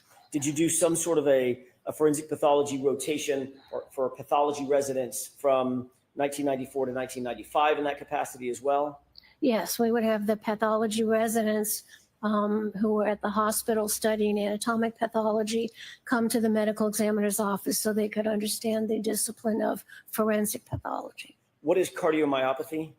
Cardiomyopathy is a muscular disease of the muscles of the heart. And what is myocarditis? Inflammation of the heart muscle. Did you ever teach or lecture on those issues? Yes, I teach every year. I teach the second year medical students about those heart diseases. Have you ever taught anatomy and physiology to EMTs? Yes. Or in the EMT setting? Yes. And what about a class known as the 2-hour primer on forensic pathology? I've taught a lot. I don't recall that particular. How about pathology residents morning conference in 2009? Oh, yes. I give lectures to the pathology residents at the medical school at Brown Medical School in forensic pathology. You also mentioned that you were an adjunct professor for biomedical forensic sciences and forensic anthropology in the Department of Anatomy and Neurology. Is that a division of the graduate school, Boston University School of Medicine? Yes, I taught in the master's program in the medical school at Boston University School of Medicine for a master's in forensic science, where I taught a 40-hour course on forensic pathology and another 40-hour course on medical legal death investigation. Were you actually the course director in that position? Yes. And were you also a course director in medical legal death investigation from 2006 to 2013? Yes. And what about a course director in forensic toxicology from 2006 to 2012? Correct.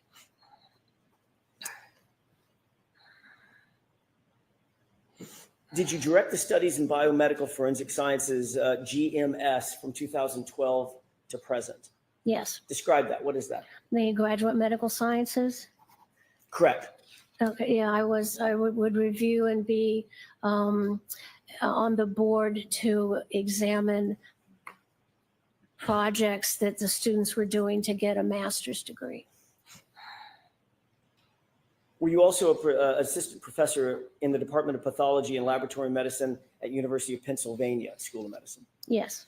Without going into every single class that you taught, did you teach from 1987 to 1991, attending staff medical pathology? Yes. What is that? Just a general outline of what that teaching course was. That's when I was at the Hospital University of Pennsylvania. I ran the autopsy service, so I taught medical students and pathology residents about autopsy practice. I want to ask you sort of broadly, can you describe your major teaching and clinical responsibilities when you were at University of Pennsylvania School of Medicine, in the field of forensic pathology? What were your main clinical and teaching positions? Well, I ran the autopsy service there, so I taught the medical residents and medical students autopsy pathology, and I was also a assistant medical examiner there, so I taught and started the forensic fellowship in forensic pathology. Have you ever been qualified as an expert witness in forensic and anatomic pathology in state and federal courts? Yes. How many times would you say you've qualified as an expert? Over 40 years, maybe several hundred. How about in Massachusetts? That includes all of them. Okay. Have you ever qualified? Let me list a couple of states. In Massachusetts? Yes. California? Yes. Connecticut? Yes. Delaware? Yes. Florida? Yes. Illinois? Yes. Maryland? Yes. Minnesota? Yes. Missouri? Yes. New York? Yes. Pennsylvania? Yes. Rhode Island? Rhode Island, yes. Have I left anything out? That's Did just you about say all of them. Massachusetts? I did. Okay, then We you're started fine. with Massachusetts. Okay, you're fine. What types of topics have you qualified to testify about as an expert forensic and anatomic pathologist? Really, anything that has to do with circumstances and cause of death. So it doesn't really matter, like, what type of injury or a sudden unexpected death. Usually it involves examination, study of information from the scene, information from the autopsy, police and investigation and medical records.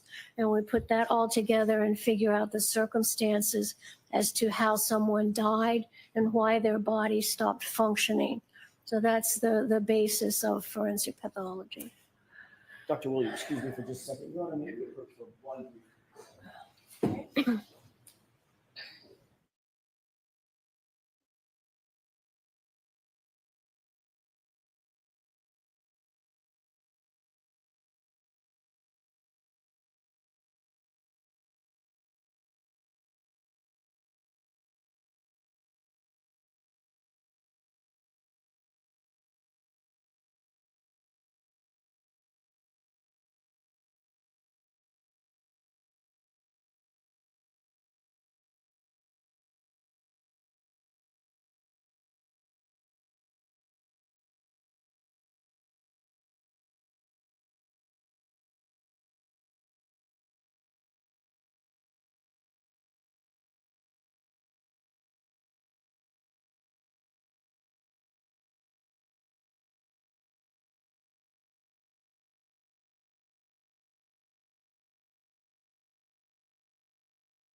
it's Dr. Levinson, I'm Yes. going to ask you to step down and you can go back to the court officer into that back room. Okay, certainly. And jurors, rather than send you downstairs and back up the stairs to come back in 5 minutes, we're just gonna, I'm gonna sit here, you all can sit here, we're just gonna be in recess for 5 minutes while we sit.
You can have a seat.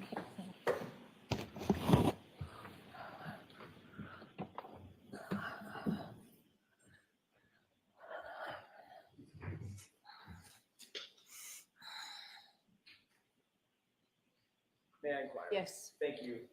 Dr. Levinson, you mentioned several topics about which you testified and qualified as an expert. Testified about it as an expert in several different states, several different courtrooms. Have you been qualified as an expert by those courts in those topics about which you just discussed? Yes. Do you hold any specialty certifications in the field of forensic pathology? Well, I'm board certified in forensic pathology. What about the American Board of Pathology? Yes, the American Board of Pathology puts forth examinations that are a 2-day examination in the various disciplines of pathology. And if you successfully complete those examinations, then you become a diplomat of the American Board of Pathology in whichever subspecialty you're in. And I became a diplomat in the subspecialty of anatomic and forensic pathology. What about a certification in basic bloodstain pattern analysis, the International Association of Identification? Yes, I had a week-long course in understanding blood pattern analysis.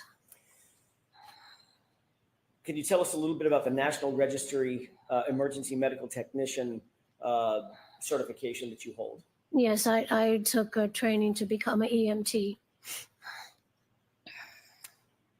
Have you received a number of honors and awards in the field of forensic pathology? I have. What do those awards include? May I look at my CV again? Sure. Thank you.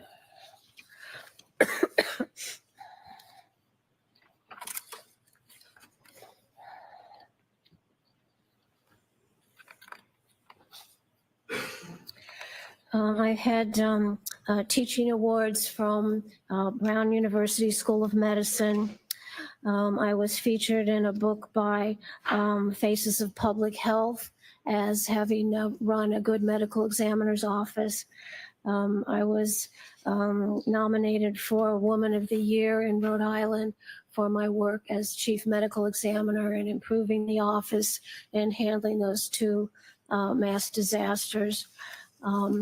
I was honored by Victims' Rights and Services Awards because I've always been aware of the fact that as a forensic pathologist, I am the last doctor this person is going to have. So I try to help the family understand what happened. I was honored for my work in the mass disaster in Egypt Air 990 plane crash. Let's see. I was Outstanding Woman in Public Service for Providence, Rhode Island. I've gotten teaching awards from Brown University School of Medicine. I was elected to the Board of Trustees in the Delaware SIDS Foundation and the Philadelphia SIDS Foundation. And then we're back to my medical school. If you could pull the microphone a little closer to your chin. It's very hard because the chair doesn't push in. Oh, it doesn't, the chair doesn't move. Oh, Okay. I got it. I moved. We'll make do. Okay. Thank you, Dr. LaPosada. What is the American Academy of Forensic Sciences? That's one of our medical associations that is specific to forensic sciences. Have you ever held a chaired position there? Yes. What position was that? I was voted into a fellowship position. Were you the chairman of Forensic Science Research, the Forensic Science Research Committee? Yes. What's the National Association of Medical Examiners? It's also called NAME. It's another international association of forensic pathologists. Were you a member of that organization? Yes. And at some point, did you get elected to the board of directors for that organization? Yes, And ultimately, did you become a fellow for that organization? I did. What is the American Society of Clinical Pathologists? That's a society that is for people who practice anatomic pathology and understand how to interpret laboratory results and biopsies.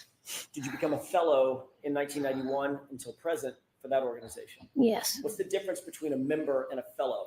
A member is a lower level, and then you can be promoted to fellow if the board of directors feels that you've contributed in your field. And were you associated with the College of American Pathologists? Yes. Were you a fellow there as well? Yes. What about the World Association for Medical Law? Yes. What about the American Association for Clinical Chemistry? Yes, I'm a member. Rhode Island Medical Women's Association, what is that? Well, it's basically what it says. It's women doctors in Rhode Island.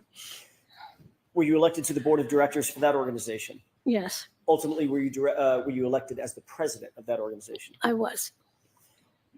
Rhode Island Medical Society, what is that?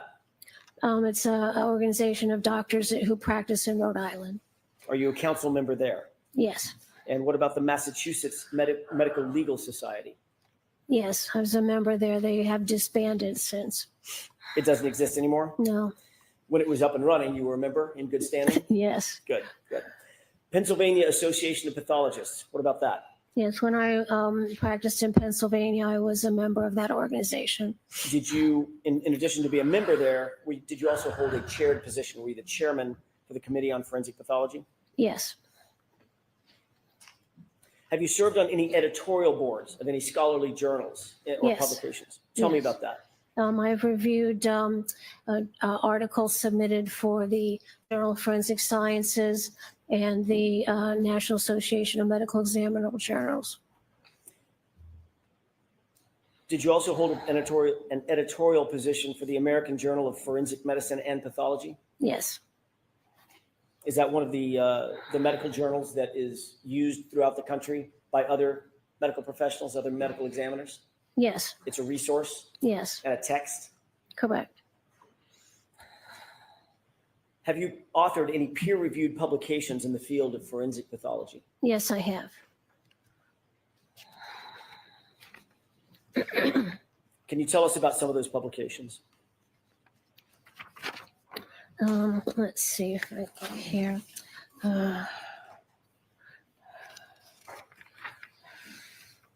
Yeah, I've written chapters in textbooks about medical legal death investigation and forensic pathology. I've published articles involving alcohol metabolism, some drugs, cocaine. Let's see. Alcohol metabolism in the heart, I mentioned.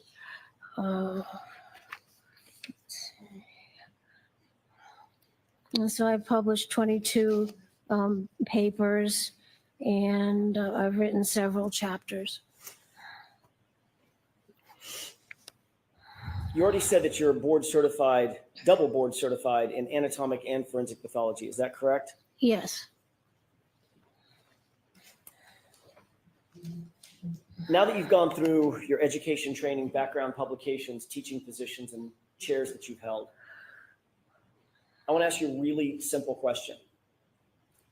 What does a forensic pathologist do? Yeah. We are the last doctor that the dead person has, and we figure out what happened to the body to cause their death.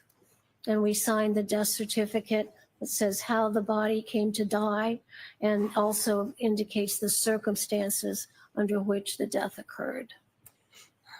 Our medical examiner is also tasked with determining both manner and cause, not just one or the other. Both, yes. What is the manner of death and how is it distinguished from the cause of death? The cause of death is what happens to the body to cause it to stop functioning. And the manner of death refers to circumstances under which the death occurred. So there's hundreds of thousands of causes of death or why the body stops functioning, but there's only a few manners of death, which would be natural, accident, suicide, homicide, or undetermined.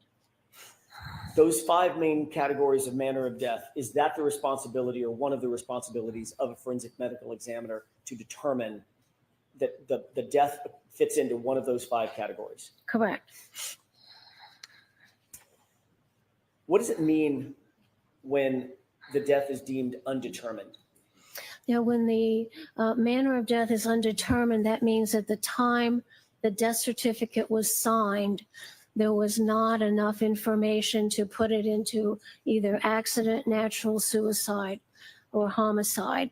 So at the time the death certificate was signed, there was not enough information to put it into one of those other categories.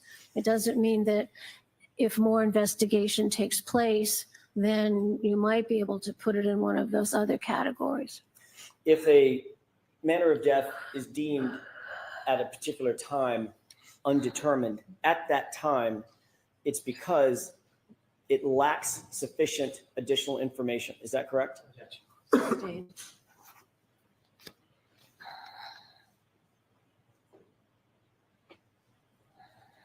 What types of information does a medical examiner, forensic pathologist consider in making these determinations between natural, accident, homicide, suicide, undetermined? Well, first you have the findings from the examination of the body. So that's sort of a starting place to see what happened to the body. Then you need to also look at the scene investigation. You need to look at any police reports and witness statements, and also medical history of the deceased. And using those 4 sources of information, and using your training and experience, you can either say this is a natural death, this is a self-inflicted death, it's a suicide, it's an accidental death, it's a homicide, or if all that information doesn't allow you to put to a reasonable degree of medical certainty into any one of those categories, then you have to leave the manner undetermined. And if more information becomes available later, then you can change that death certificate. What if no more information comes available later? It just stays as undetermined. There are cases where there's just not enough information to put it in one of those other categories.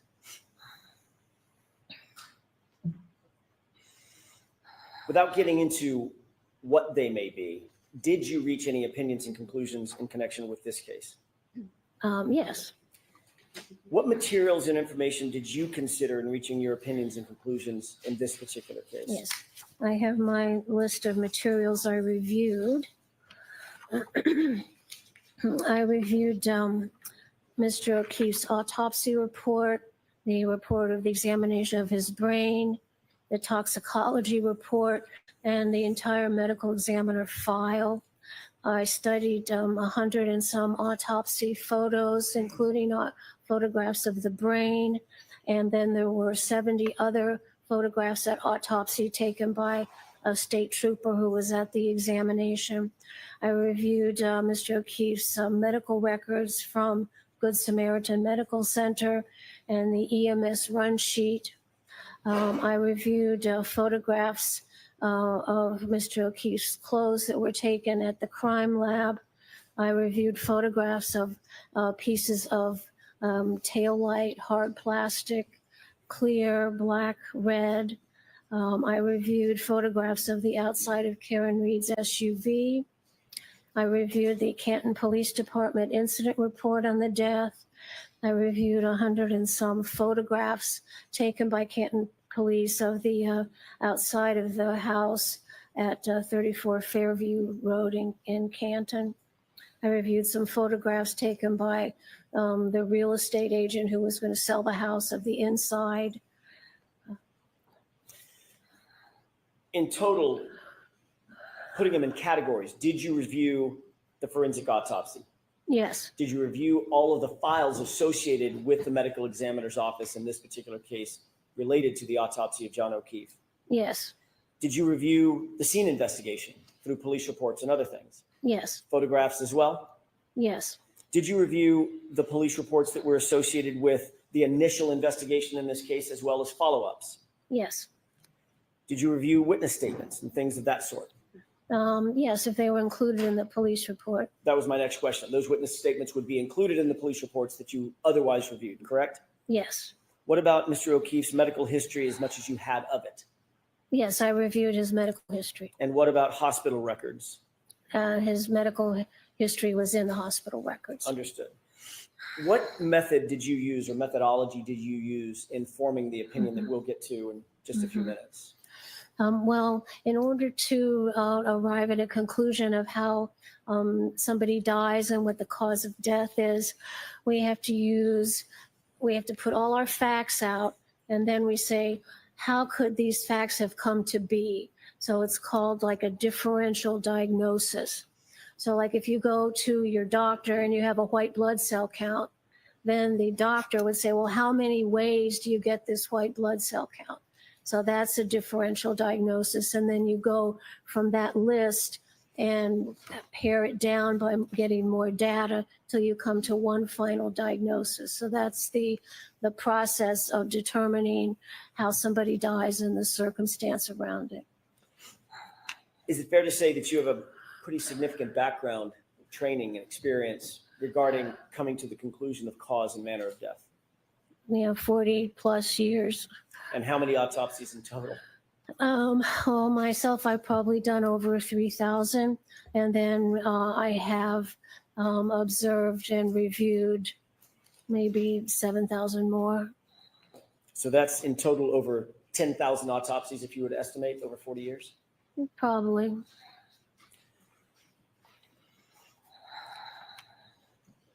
In addition to just autopsies, how many death investigations, separate and apart from autopsies, have you been involved with? Well, the autopsy usually has a corresponding death investigation with it.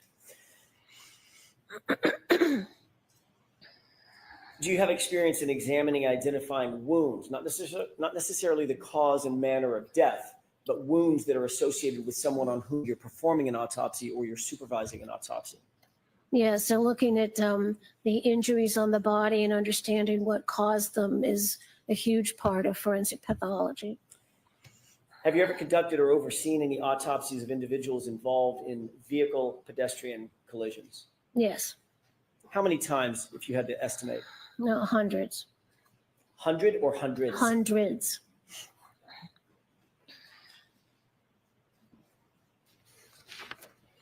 When was it that you first started training on the issue of wound pattern recognition that helps assist you with coming to your conclusions, whether it be auto pedestrian incidents or otherwise? Yeah, well, understanding wound patterns and injuries is a big part of forensic pathology because we want to identify what caused a particular pattern. So understanding that whole complex bag of injuries begins when you start your forensic pathology training, which was when I started back in '81. In addition to the cause of death, which might be whatever, gunshot, something, does the pathologist also undertake an examination of the rest of the body that's not so obvious, other wounds, et cetera, that might tell a more defined story? Yes, we look at the entire body, we look at the clothing, we look at the outside of the body, then we do the internal examination in order to understand not only why the body stopped functioning, which is the cause of death, but also things that could have contributed to it or helped to understand the circumstances around how that death occurred. When you say the body, you mentioned the clothing. Why is the clothing important? Is that part of the body for a forensic medical examiner? Oh, yes, it is. You always have to look at the clothing because it has materials on it that may be important as to how injuries occurred. So it's every time you do an autopsy, you have to always make sure you have the clothing. Many times it would have been taken off at the hospital, but then I would always ask my staff, tell the police, we've got to get the clothes, have to look at the clothes. What is a gross examination? A gross examination is not actually like gross, grotesque, but it means like without microscopes. It means just looking with your naked eye. Is it important to look at a body, a deceased person, when you're conducting an autopsy from head to toe for outside obvious wounds that you can see on the gross anatomy outside? Oh, yes, and also to collect any trace evidence that may be present on the body. Are forensic medical examiners trained to do that? Oh, yes. Are you trained to do that? Absolutely. In addition to a gross examination on the outside of the body, is it also important to look on the inside of the body? Yes. Are there wounds and injuries that might be hidden by the dermis, for instance, the skin, that might not be so obvious on a gross examination of a body? Yes, you have to look inside the body. And what's the mechanism of doing that? Excuse me. We make surgical incisions in the body so we can examine the brain, the neck, all the organs in the chest, all the organs in the abdomen. And depending on the case, we may make incisions in the arms and legs to look for evidence of injuries. What about x-rays? Are x-rays an important part of an examination in an autopsy? Yes, they're usually done before the autopsy is started, and we look for changes in the bones or any foreign material that might be present in the body, like a bullet. Dr. LaPosada, have you ever exercised wound pattern recognition in your position as a forensic pathologist? Or do you do it every time? Oh, all the time. Have you ever taught any courses or given lectures on wound identification and wound pattern recognition? Yes, it's part of understanding blunt force trauma, sharp force trauma, gunshot wounds.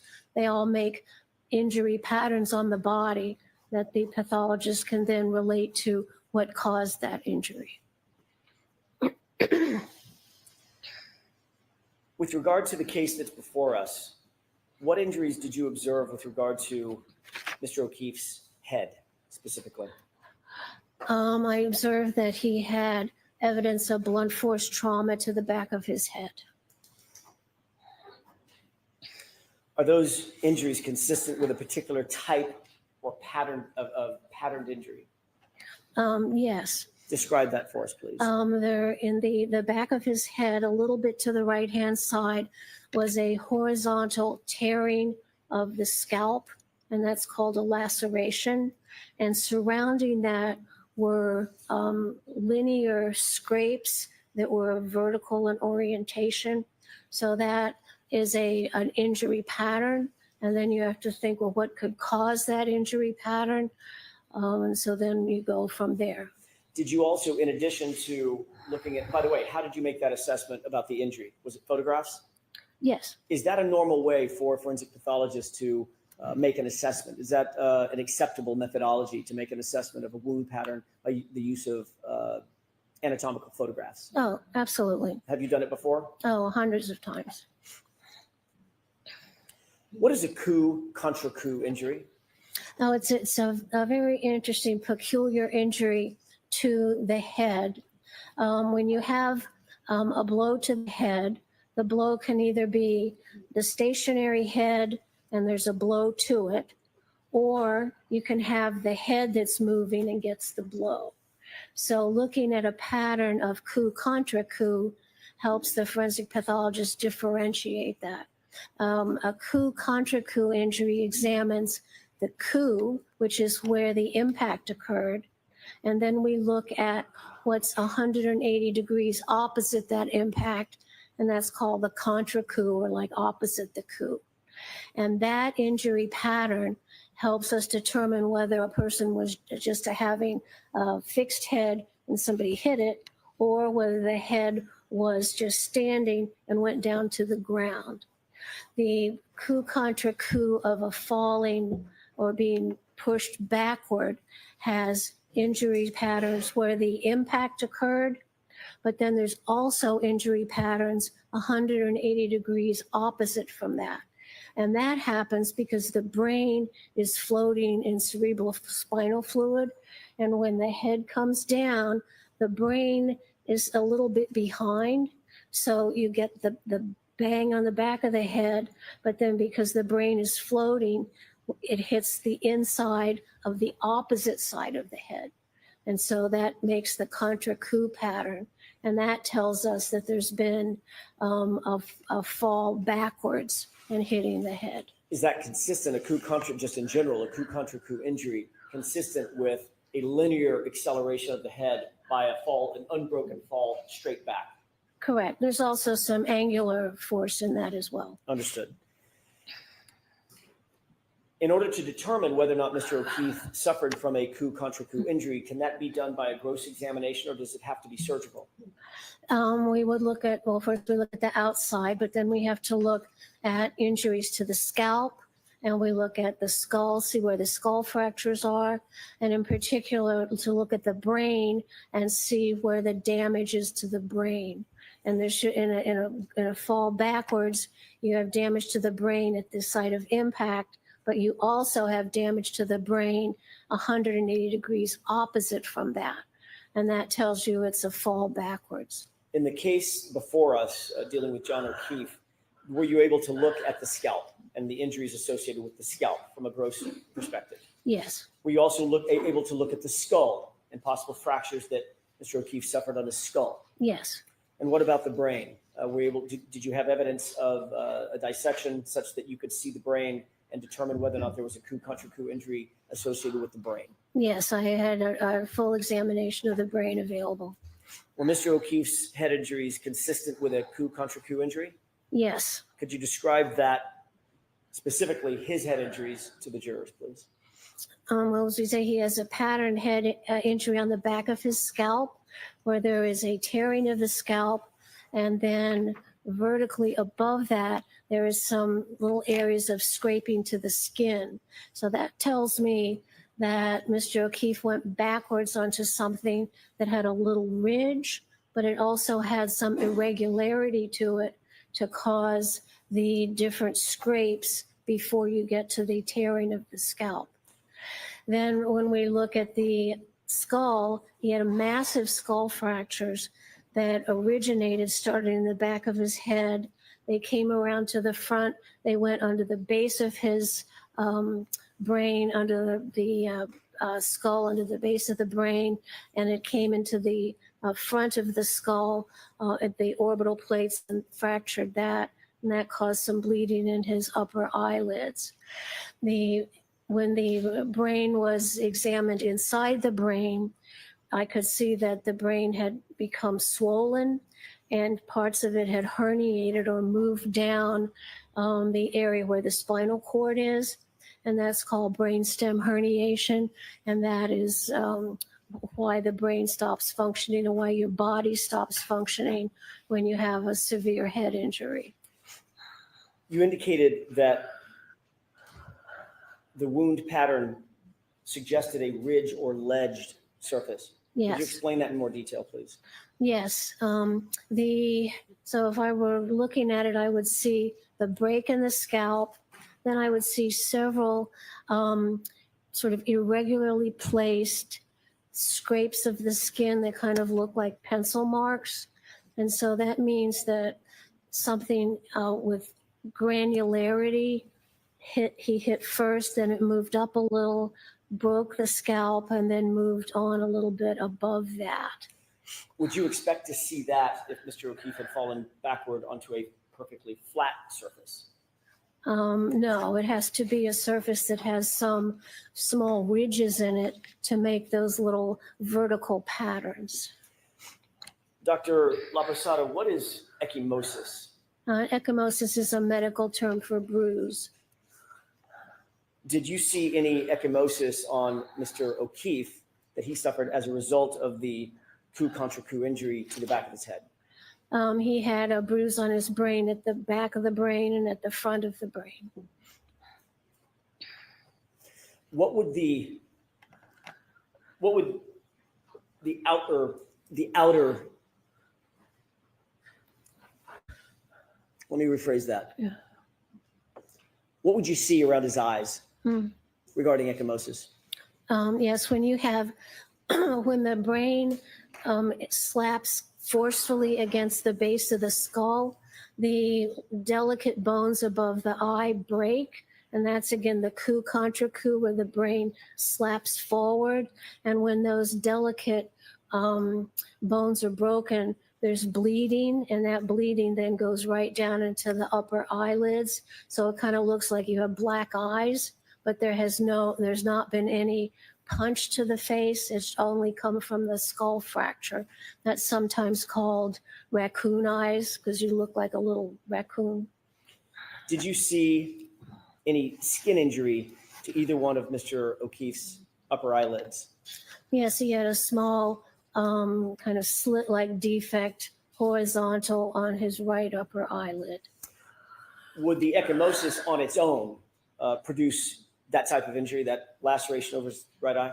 No, the blood seeping down into his upper eyelids was from the skull fractures.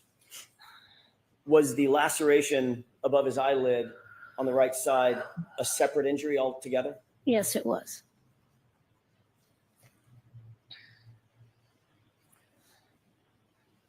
Based on your training experience, do you have an opinion as to whether or not what that eyelid laceration might be consistent with?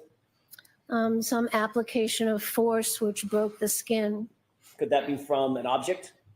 Possible. Could it be from a fist? Possible. Sustain us to the floor, Mr. Jackson. Give me some possibilities of what might cause that laceration above his right eyelid. So it's not possibilities. Give me, in your opinion, what you believe could have caused or produced the injury to the upper right eyelid. So I'm going to see its sidebar here.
May I inquire? Yes. Thank you. Dr. Laposada, you just mentioned that the laceration above the right eyelid was consistent with the application of force, correct? Correct. You said it could come from some object, is that right? Correct. It was fairly small. Could be is some sort of object. Is it also consistent with a fist? Sure, a fist is an object. Okay. Your Honor, at this point, I hate to do this again. May we approach? This is probably a good time. We talked about it at the sidebar. Can we do anything to fill up the jury's time for the next 10 minutes and then we can do this? Not without what we discussed at sidebar. Okay, a minute, okay? Both of you come on up quickly.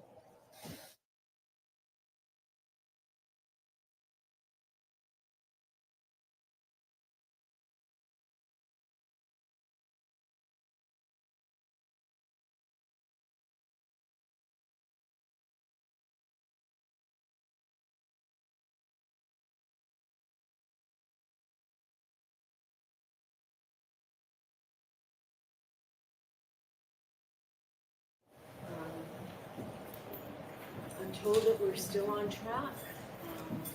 We will start. I'm going to have you show up a half hour later than we normally do because I expect to have 10 minutes with the lawyers, but we see sometimes with 10 minutes naturally in the course of any case can turn into. So I don't want you to be waiting as much as you've waited today. So if you take a half an hour more to get in here, whatever time you normally meet, the court officers will tell you. We'll see you tomorrow morning. Tomorrow will be a full day, and we will make every effort that it's filled with as much time here in court for you without sidebar conferences, without delays for us to have hearings. So tomorrow, plan on a full day. Please do not discuss this case with anyone. Don't do any independent research or investigation into the case. If you happen to see, hear, or read anything about the case, please disregard it and let us know. Be careful again with your social media use. We'll see you tomorrow. So Dr. Laposada, Yes. you can step right out, you just follow the jury, and we'll see you tomorrow morning. And if you can be here, make sure you're ready to go at 9. I'll be here. Thank you, Your Honor.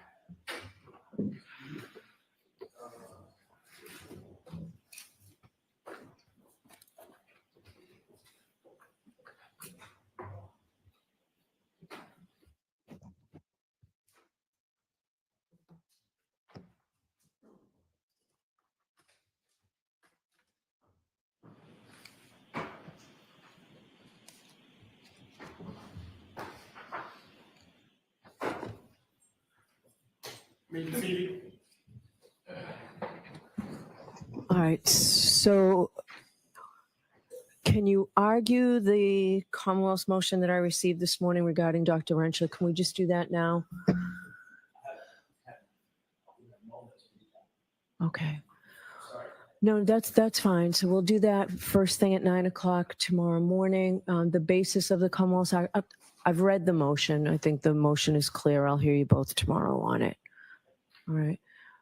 And you'll take care of the photographs, whatever photographs in her report you intend to put in. The court hasn't made a order yet, but it seemed like the court was leaning toward not allowing any text on the photographs. So that was just at a quick review. I had not I just read the content, the text part for the arguments for today, the arguments that were brought up today. I wasn't anticipating everything that we heard today on this, so it took a while. I did not get to look at specifically those. But to the extent that it's hearsay, whether it considers anything about dogs, clearly the dog, things that have been excluded have to come out of the photographs. All right. The other photos deal with Patrick because I think those have been shown, and I know the Wisniewski spots one is in evidence. The brain photographs are not coming in. The brain photographs that are different than what's already, the brain photographs in her report. understood. They're- The stomach line is a bigger issue, and some photographs in like the car is probably already in, things of that nature.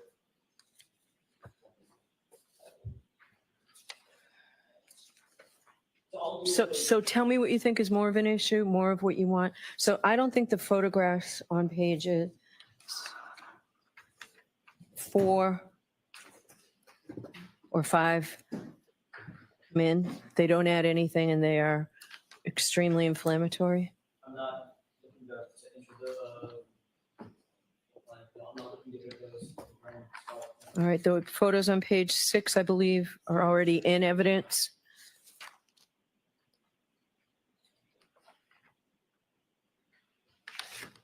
So this is, That's a Lucas machine. right, just a textbook photo of a Lucas machine. Correct. Is there an objection to that, Mr. Brennan? No, thank you. Okay. So do you want all of that in or just the photograph that's got color to it? I'd actually like all of it. She will explain what effect it has on the pancreas and stomach lining. It's intended to reduce the spots for lack thereof. Okay.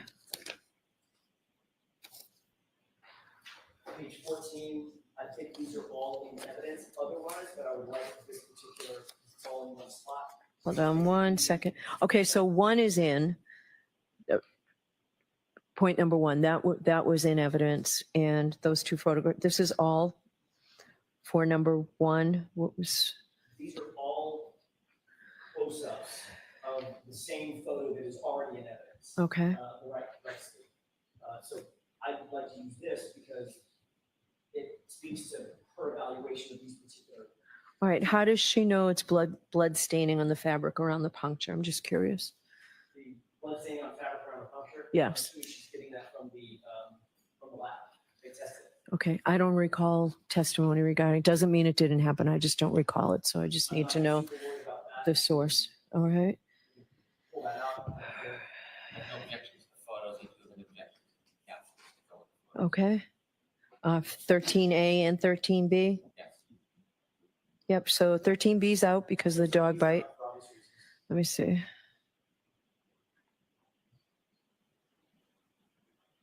All right. So if we keep out the blood staining, Mr. Brennan, is there an objection?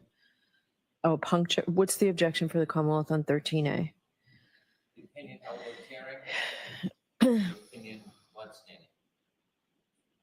I have no issue with blood stain coming out. Outward tearing that is her opinion of what it looks like. Okay, so we're going to have to see if she's qualified to do that, to testify to that.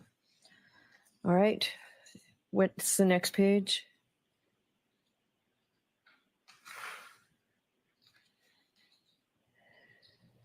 Page figure 3 in the report. What page? I don't have page number. Hold it up. Page 5. Page 5. It shows the cross-section of the brainstem. That's what I was saying. I didn't see how that was coming in. I certainly don't want the one in that is this is no more graphic than the side.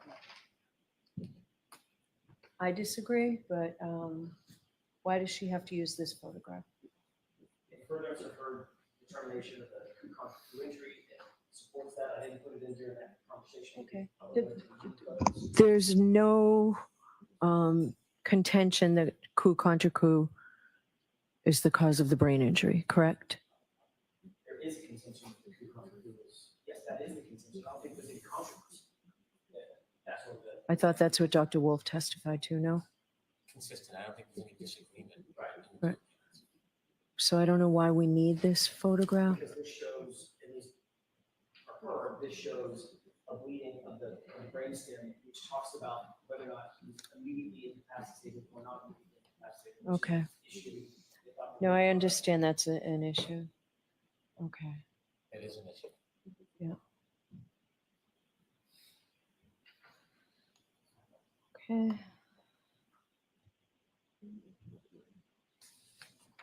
What else, Mr. Jackson? I think you've seen this, Your Honor, and I'm looking at figure 5. So the Newsby spots. Yeah, I think that's already in evidence, isn't it? It is, but that's not the.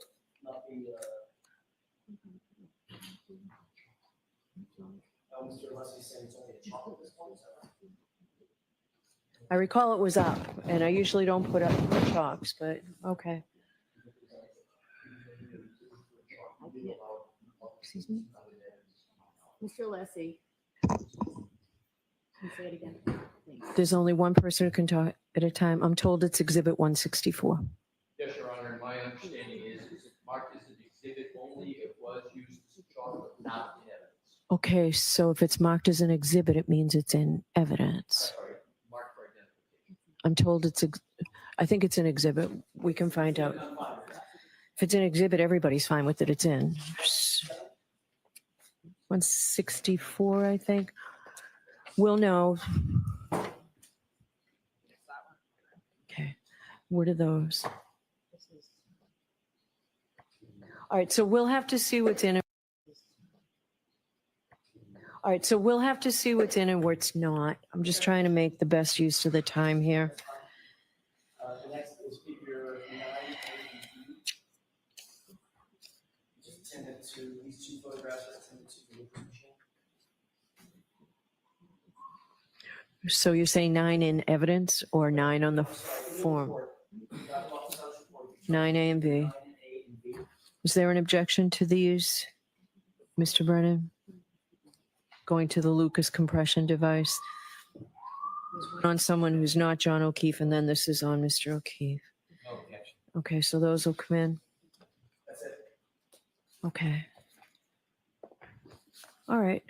How much longer, and I'm not curbing you in any way, how much longer do you think? It seems like after the very lengthy qualifications, we're now moving along quicker with Dr. Lapasada. I would guess I probably even finish under an hour. Okay.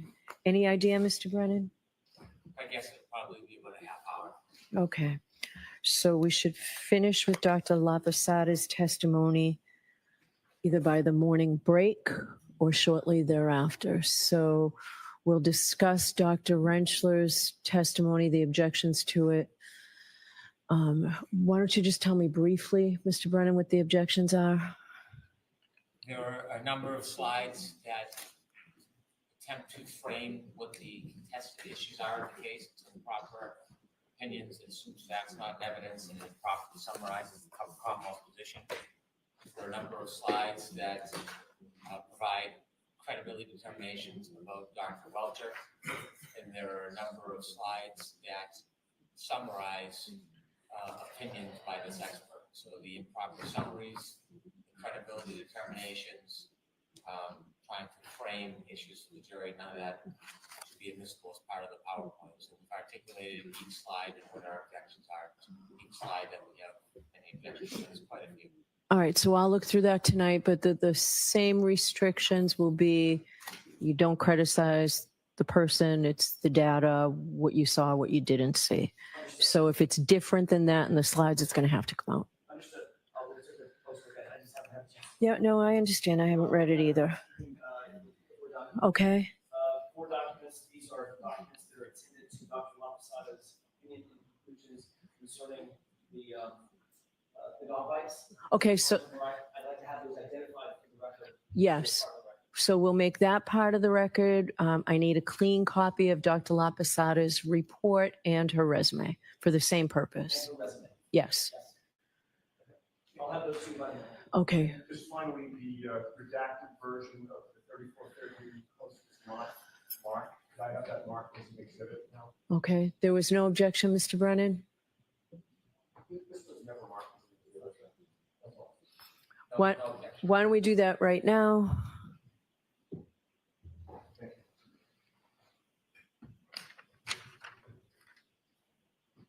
Exhibit 224. So I would like us to be as efficient for these jurors as possible tomorrow. I'm not suggesting that today was a waste of time. Everything we did was important, but it's very difficult for the jurors to spend so much time back there. It seems that they're just about ready to get this case, and everything that we hear now is very important. So I don't think anybody wants the jurors to tune out at this point. So let's try and keep things moving along. Mr. Jackson, how long do you expect to be with Dr. Rentschler? Hour and a half. 2 hours.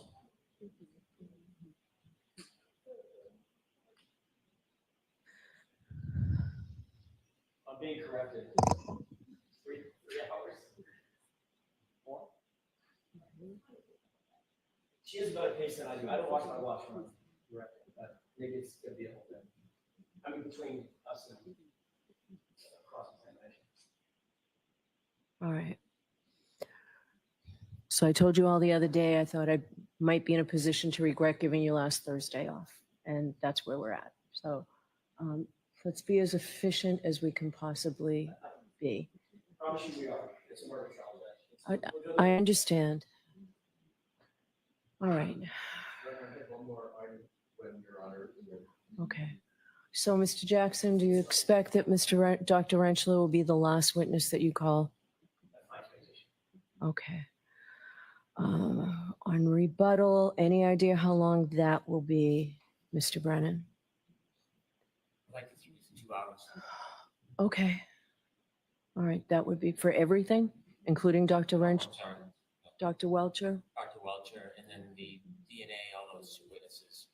I think it should be done in less than an hour. All right, so will Dr. Welcher be called after the DNA people? Trying to schedule that. I expect to call him last minute. It all depends on when we can get the DNA people, and Dr. Welcher will be here tomorrow or tonight, so he'll be here. So whoever's, if they're available, I'd like to get the DNA people in first. But we haven't had confirmation on this. All right, because I told Mr. Lessie that he could excuse himself from this testimony if there were other witnesses first, so that he can prepare once he gets the discovery from Dr. Welcher. Thank you, Your Honor. Could we understand from the Commonwealth the names of the rebuttal witnesses we're talking about? They were in the motion, right? Well, we heard some different things at some point. If something happened with Dr. Lapazzato, they were going to be different. We heard that at side. Okay, so the motion that I allowed was Ms. Kuhn. I believe Dr. Gillespie's name was in there. Hartnett. And Ms. Hartnett. Okay. So that's the scope of Dr. Welcher, or the scope of the rebuttal witnesses for the Commonwealth. Yes, I allowed the motion. Mr. Brennan says he's not calling Dr. Gillespie. Mr. Gillespie, right? Okay. And nor Dr. Crosby. Or Dr. Crosby. Right. That's what Yeah. I think there's. Sorry, I know. Well, it's important to know. You're not calling their dog expert or your own, correct? Not calling Dr. Crosby. Okay. The other item, Your Honor, we want to alert you to, we will come tomorrow with a suggestion with regard to the curative instruction that was given to the court today. We're going to come tomorrow with and ask to be heard on that. So we're going to come in with that. What happened, what was discussed before, I'm not so sure. You asked me to change it, was my recollection, Mr. Lessie. We looked at it at lunch, Your Honor, and appreciate the opportunity to confer with you on that. Don't want to keep the staff later today. But And I don't want to keep the jury waiting, so file something with me and I'll take a look at it. All right. All right, so that's it. We expect to be ready to go when the jury's here tomorrow morning, probably no later than 9:15, 9:20, right? Yes. Okay, and we'll use a full day, as much of it as we can. Yes. Yes? Yes, Your Honor. Okay, all right, thank you. All rise for the court, please.